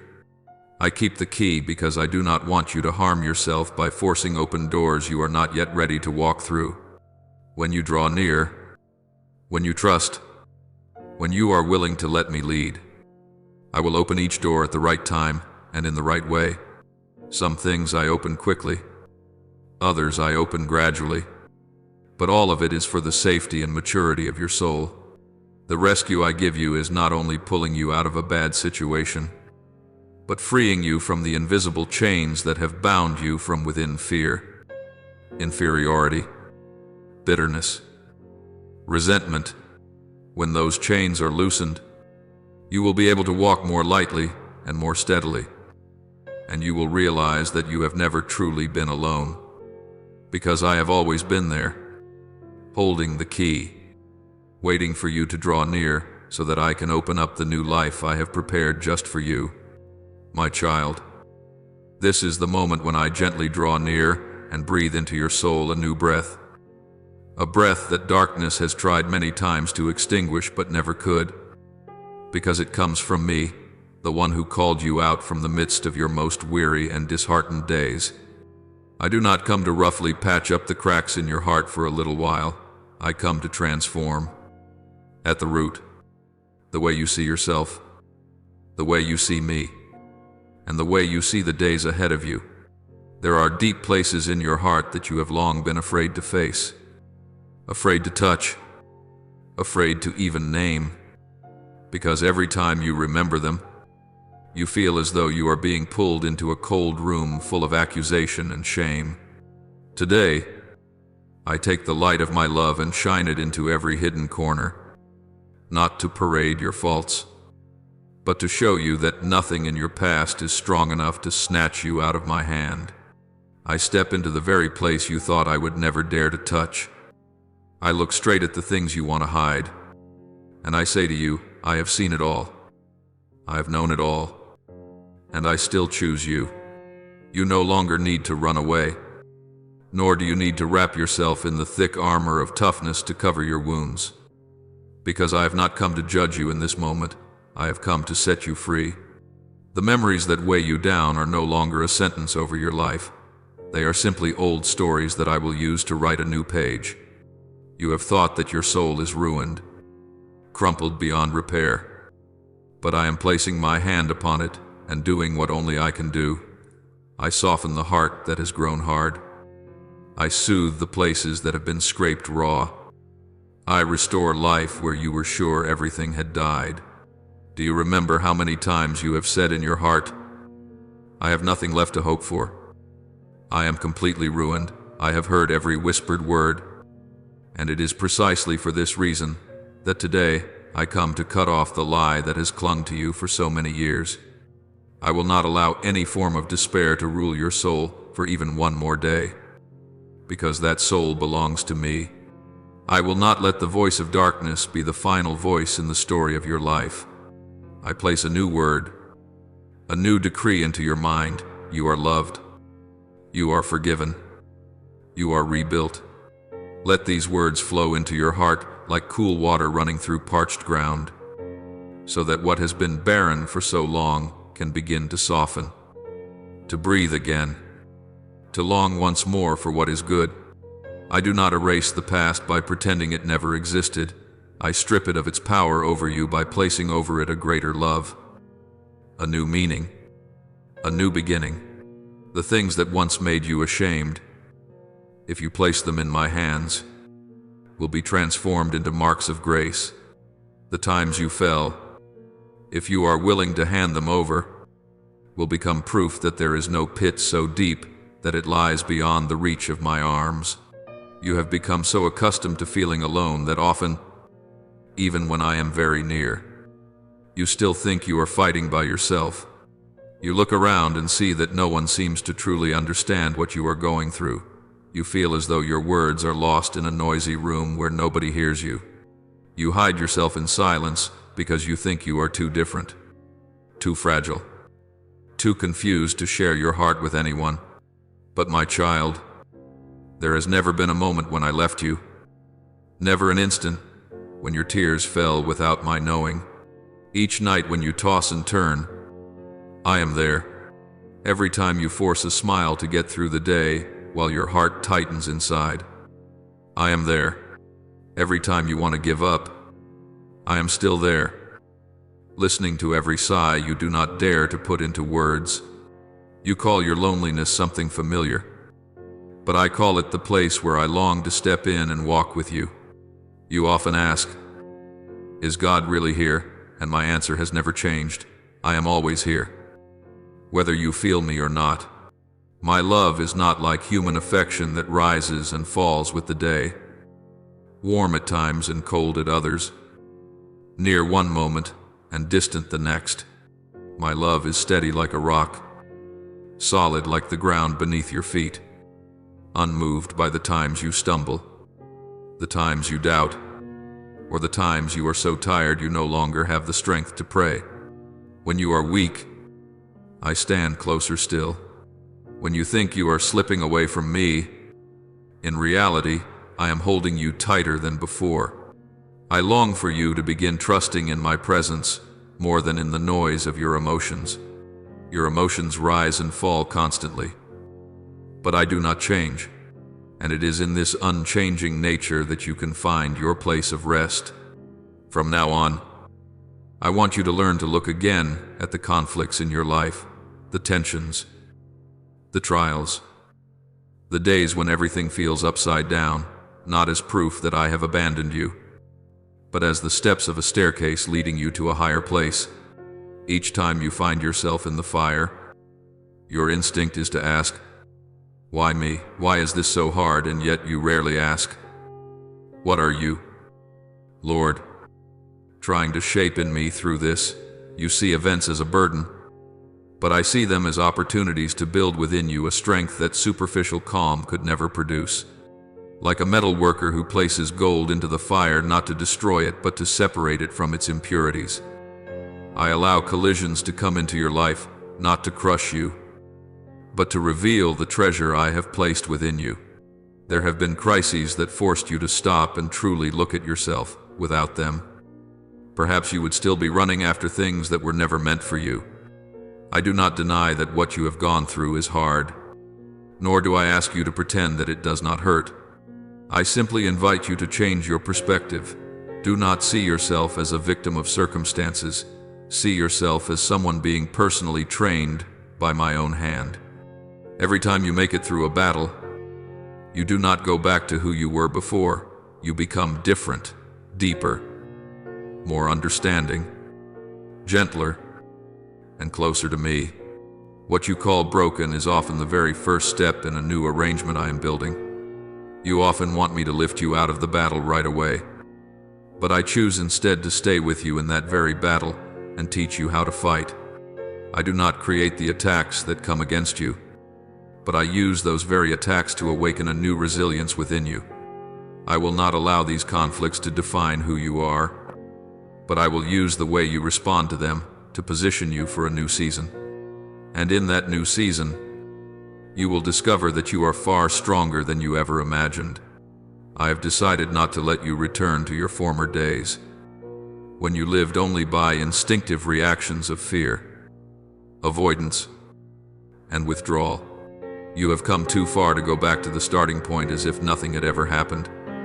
I do not lead you around in circles for nothing. I lead you step by step with a clear purpose. Every time you want to retreat to the familiar comfort of your old safe zone, I gently but firmly draw you forward. I will not let you drift back into the habits that once imprisoned you, hiding in your room to avoid facing others, keeping silent when you should speak, locking yourself inside suffocating negative thoughts.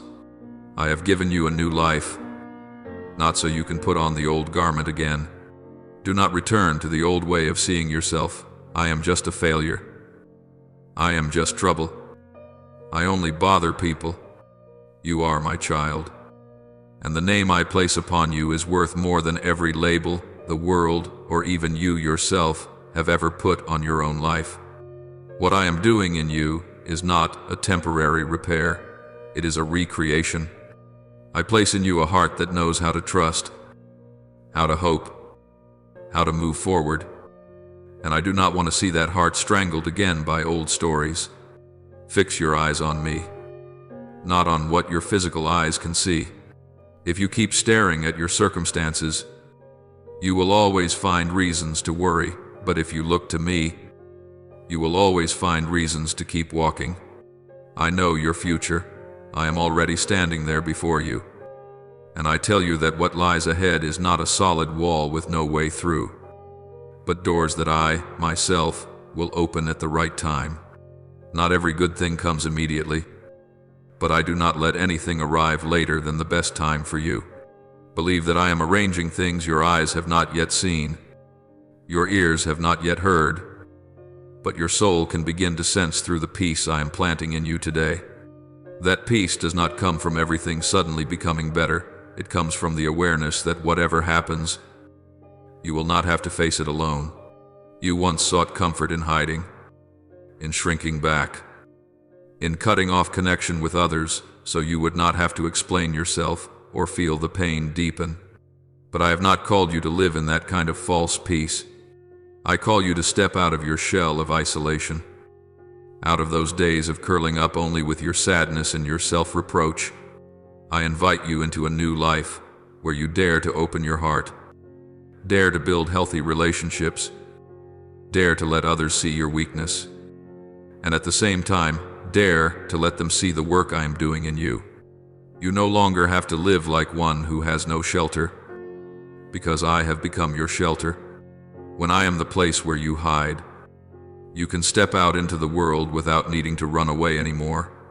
And I promise you that the heavy emotions that once crushed you, the deep sorrow, the paralysis of despair, the sharp ache of loneliness, will no longer be the masters of your soul.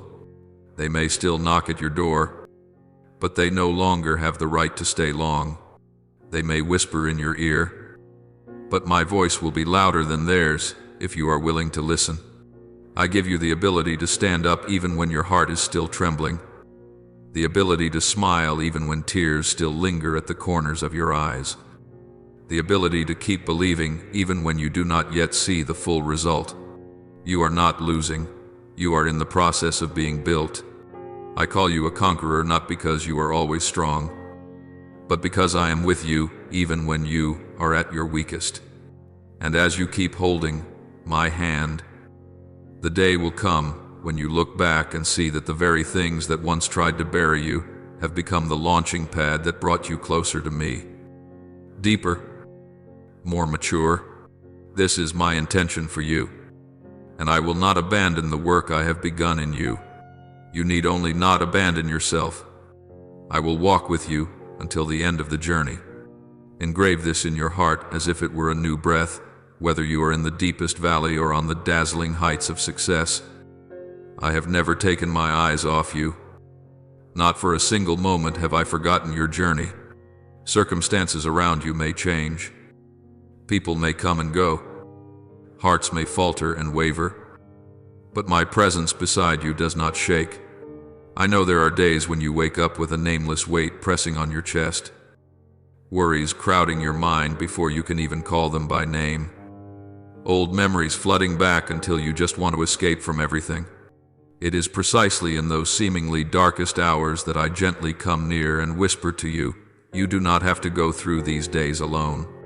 I do not promise you that there will be no storms, but I guarantee you that in every strong wind, my hand will still be holding yours, so that you will not be swept away by what your eyes can see.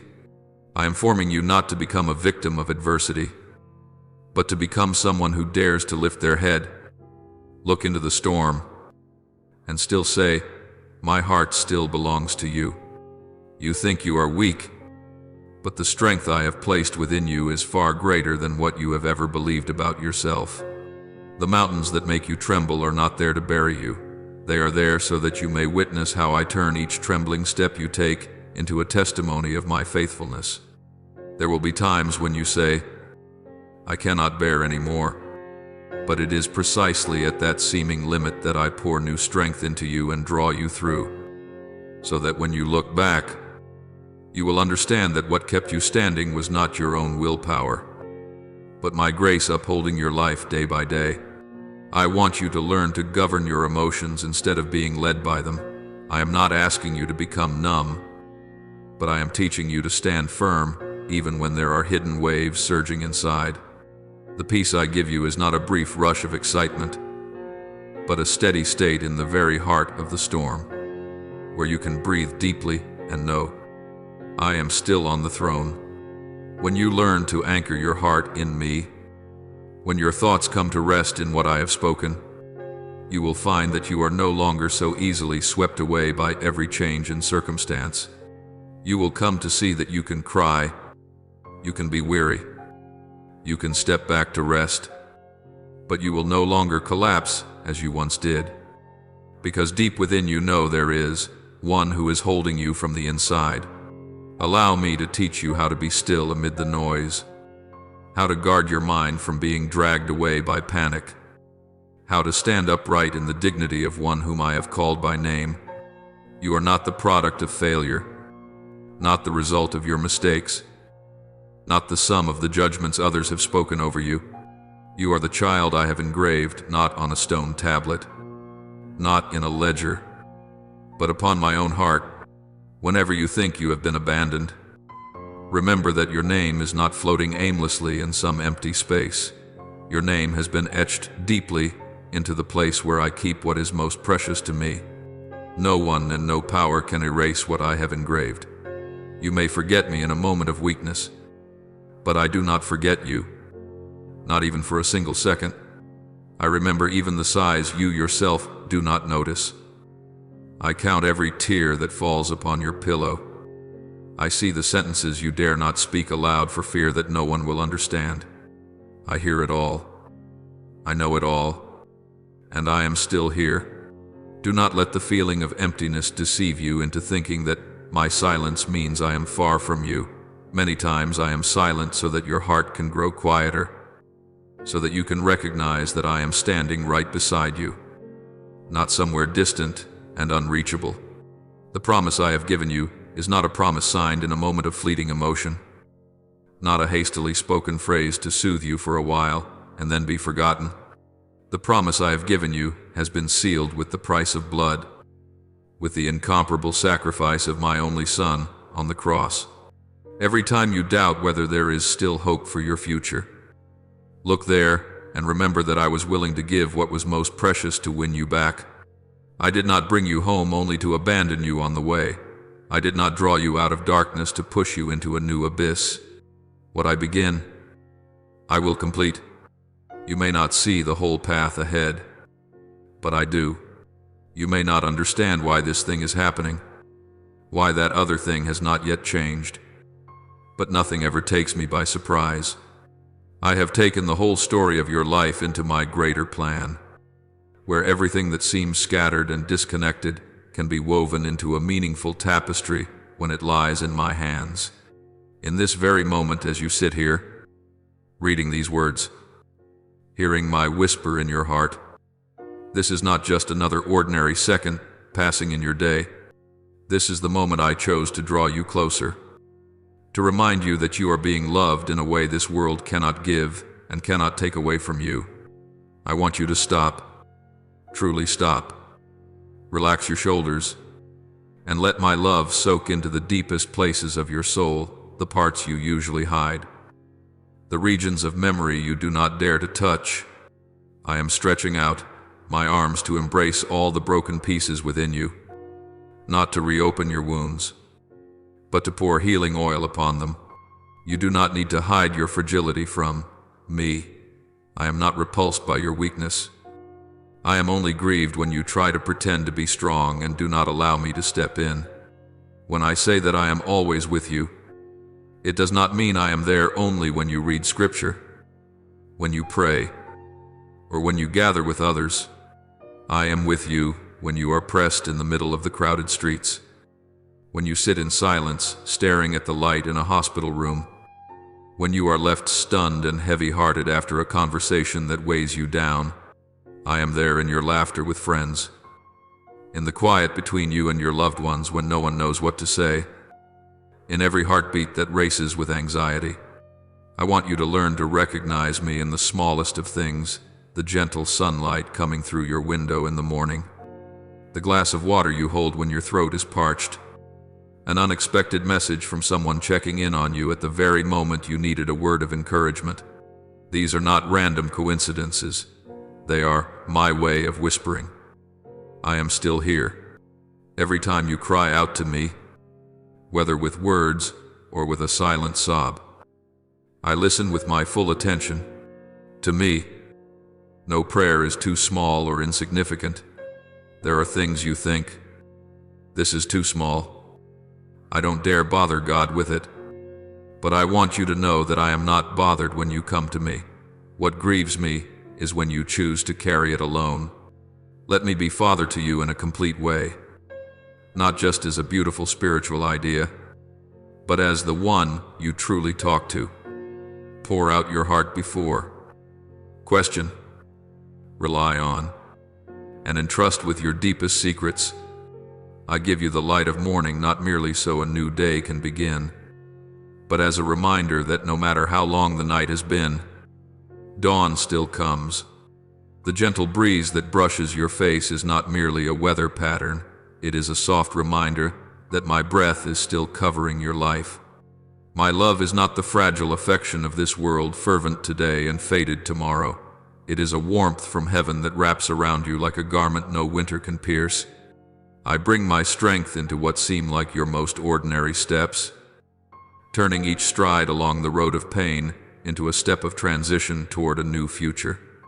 I do not deny the tears you have shed, but I also will not let those tears be wasted.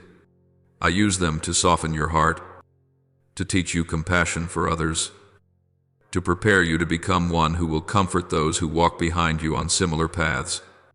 You will not forever tread the same worn paths of sorrow if you let me hold your hand and lead you. Little by little, you will look back and see that the very places where you fell were the places where I sowed into your life lessons, depth, and gentle marks that later became a strange source of strength for others.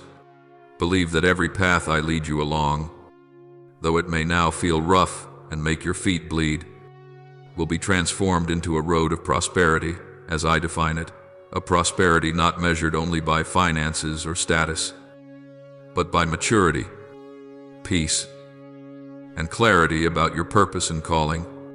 I am leading you from brokenness to restoration, from confusion to trust, from merely existing to truly living with influence, reflecting my love in this fearful world.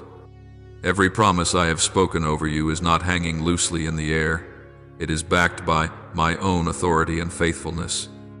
So, when your heart trembles, look to me, remember what I have already done, and believe that I did not begin my work in you to abandon it halfway.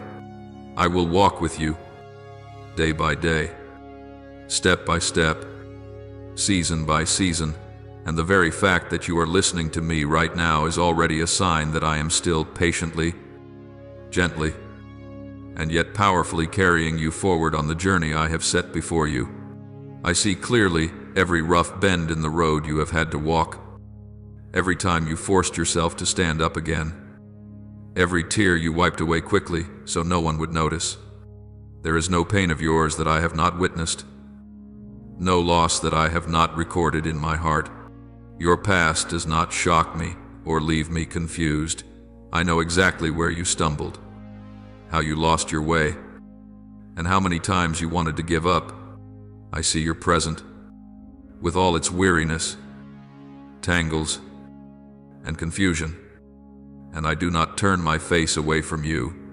I do not look at you as a failed case file, but as a soul in the midst of a journey I am reshaping with my own hands.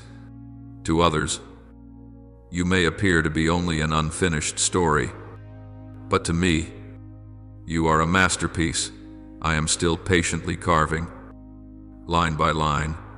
So today, when I speak to you, it is not to remind you of what you lack, but so that you may know you have never walked alone on that rough and winding road.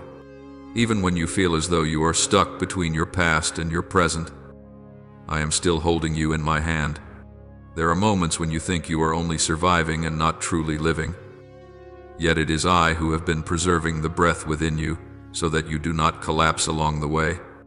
You do not exist in this world without meaning.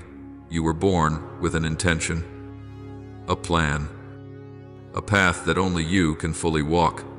You belong to me, not to the labels people have placed on you, not to the verdicts you have spoken over yourself, not to the failures you have already stumbled through. What you have experienced may make you think your future has been stolen, but in my hands nothing is beyond being restored. I do not promise you a road without rough places, but I do guarantee you this: if you lean on my word, your feet will not slip from the path I have set before you. Do not let the memories of the past and the tangled emotions of the present pull you out of my arms any longer. My child, I know there have been days when memories rushed in like a storm, making your heart ache as if it all had happened only yesterday. I know there have been nights when you lay still with a heavy heart, asking why you have become the way you are, why things did not unfold according to what you once dreamed. It is precisely in those moments that the enemy often whispers in your ear, God doesn't care about you anymore. But you must learn to discern clearly, that is not my voice. My voice never pushes you away.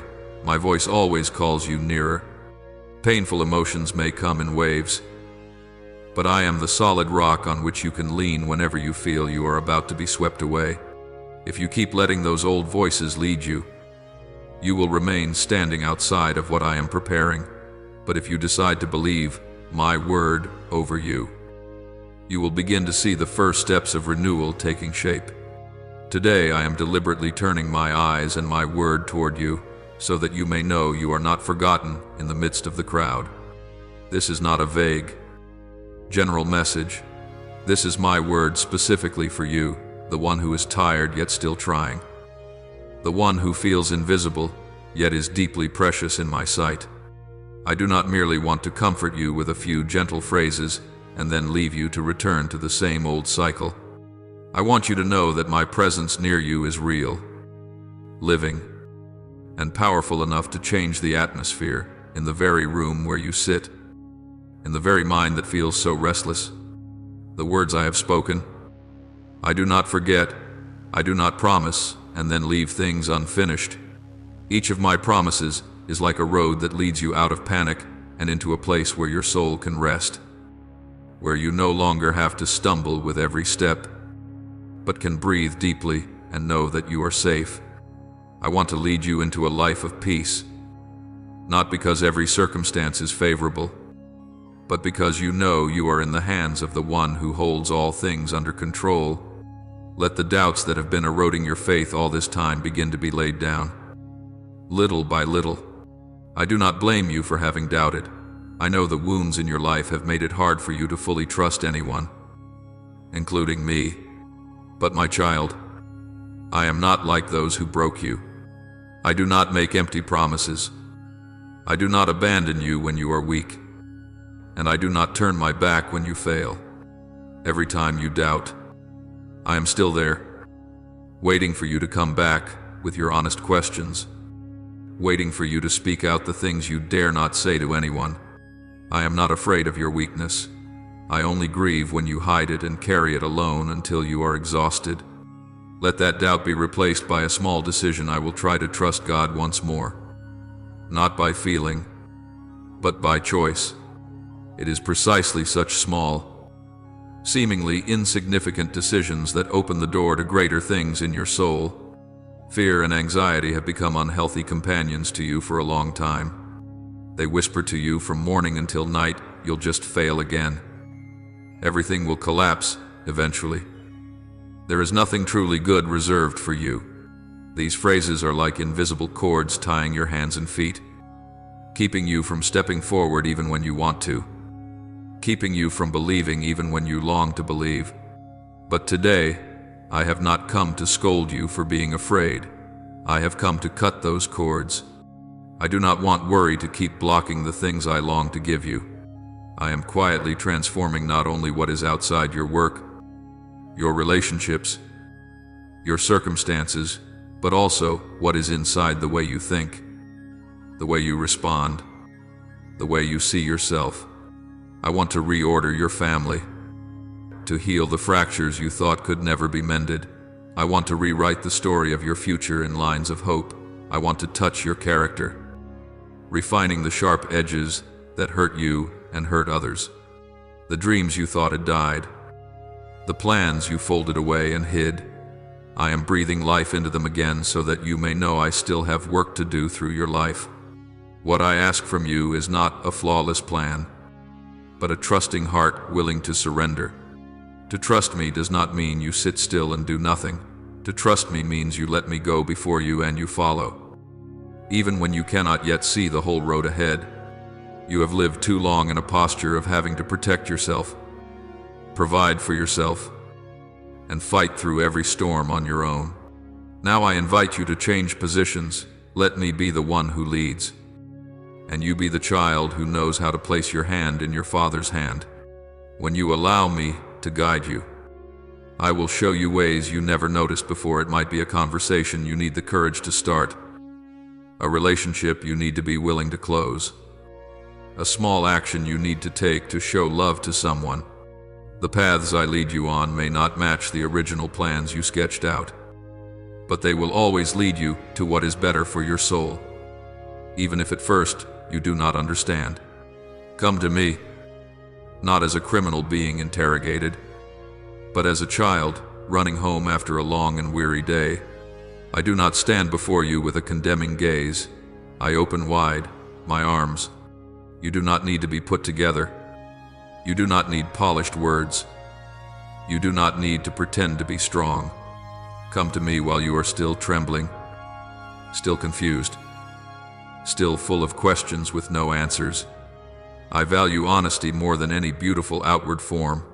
When you dare to draw near to me with a bare and vulnerable heart, I will warm it with my very presence, so that you may feel that you still have a place where you belong, a place where your past is not denied but healed, where your future is not magnified by fear but reordered by love. I do not want to watch you continue dragging your feet under the weight on your shoulders. Some burdens you have carried for so long that you think they are part of who you are. But in reality, they are backpacks that someone else, or even you, loaded onto you years ago. Guilt, shame, the judgments others have spoken, expectations you never seem able to meet, all of these are like rocks in that backpack. I want to remove them from your shoulders. One by one, I want to wash away the destructive thoughts that keep repeating in your mind. I am useless. I am unworthy. I ruin everything. Those voices do not come from me, and I want to replace them with another sound. You are my child. You are loved. You have worth. You are still usable. When these words begin to sink into your heart, you will feel as though someone is gently wiping away the dust that has clung to your soul for so long. You have grown used to managing, fixing, and bracing yourself alone to the point that you have forgotten you were never created to fight by yourself. I did not call you to be a lone warrior on the spiritual battlefield. I called you to be a warrior marching in my army under my command. I know you have often whispered, "No one understands me. No one is really on my side." Yet I have always been there, whether you noticed me or not. I want you to stop straining as if you had to prove your worth to the world. I want you to learn how to rest your head on my shoulder, to tell me things you cannot tell anyone else, to weep the tears you have held back for far too long. I do not despise your tears. I gather them like something precious. And while you think you are becoming weaker when you cry, in reality I am softening the parts of you that have grown hardened from having to be strong for too long. Let your soul be immersed in the gentle river of my spirit, not a river of passing emotions that make you tremble for a moment and then leave you empty again, but a river of life that gradually renews your inner being. I want you to learn how to rest, not in resignation, but in the confidence that I am still at work even when you see nothing moving. When you take your hands off your efforts to control everything, you will begin to notice the small traces I leave in the details of your life. A small door unexpectedly opening, a friend appearing at just the right time, a word of encouragement arriving when you think you cannot bear anymore. This is how I remind you that I have not given up on you. And when you allow me to take your tired hand, you will find that you no longer have to drag yourself along, but are gently led. Therefore, my child, do not keep clenching your hands so tightly. You have gripped everything for so long: fear, control, old wounds, the plans you refuse to release. Open your hands and place them into mine. Give me permission to touch the corners you still hide, the burdens you are afraid to face. I am not in a hurry. I will walk with you one step at a time. But I need one thing: your willingness to let me lead. When you place your hand in mine, it is not just a symbolic gesture. It is the starting point of a new journey where you no longer live as someone who almost wastes the moment of my visitation, but become one who knows how to seize each opportunity I bring, so that your life may gradually be rewritten according to my good, beautiful, and perfect will. In this moment, I choose to quiet all the noise within my heart, to throw wide open the door of my soul, and to bring everything that is deepest inside me before you in my sincere prayer. O Almighty God, beloved Father of my soul, today I come before you with both the things I understand and the countless things I still do not understand about my life. There are stretches of road I have walked that were full of darkness and disappointment, causing me many times to think that my future had been closed off. But through your word I recognize that you have never let go of my hand. not even for a single moment. Please forgive me for the times I have looked at everything with fearful eyes and hastily concluded that my life would only be a series of repeated days. Instead of believing that, you are quietly preparing new chapters for me. Please renew the way I view trials, so that I no longer see them as curses, but as instruments you use to transform me into your likeness more and more. Teach me to pause in the midst of confusion so that I may remember that you are the one who holds the whole picture in your hand. And my part is to keep walking, keep trusting, and keep holding on to your hand in each seemingly small day. Merciful Father in heaven, I confess that I have often lived in regret, afraid that I have missed all my chances, that it is too late to change, too late to live a meaningful life in you. But through your word I am reminded that as long as I still breathe, the story you are writing for me is still continuing, and no power, no word spoken by anyone can erase what you have ordained for my life. Please help me to lay down the obsessions of my past, the times I stumbled, the relationships that broke, the unwise decisions that caused me pain, not so that I may forget everything, but so that I may stop punishing myself and begin to learn from them in your grace. Lord, heal the places in my heart that have shut down for fear of being hurt again, so that I can open myself to receive the new things you desire to bring in. Teach me to believe that what truly belongs to me in your will not slip away if I continue to cling to you and walk in obedience. O God, who holds time and destiny in your hand, I thank you that I do not have to wander in uncertainty to find meaning for my life. You have shown me that my path is not a random collection of events, but part of your eternal plan. I thank you for the privilege of partnering with you, so that every time I choose to trust, to obey, to rise again, it has value in your sight. I thank you for the days that seem ordinary, with no spectacular miracles, yet are the very days when you quietly build in me a steadfast faith, a deep heart, and an enduring love. Please do not let me despise any day you give, but help me to know that every day lived in you is never meaningless. Lord, finally, I want to lift up to you my gratitude for your unchanging love. Even though my heart is sometimes hot, sometimes cold, sometimes near, sometimes far, I thank you that you do not measure your love by how many times I do right or wrong, but by the cross itself, where you descended to embrace me in unconditional love. I thank you that in the midst of accusing voices, doubting voices, comparing voices, there is still a gentle yet steadfast voice that says to me, I am still here. I have not left you. I still have hope for your future. Please help me never to forget that voice, so that in every circumstance I may lift my eyes and whisper, thank you, Lord, because you are still holding my life in your hand. I offer this prayer in the holy name of Jesus Christ. Amen. Do not forget to subscribe and turn on notifications, so that together we can build a strong and growing community of faith.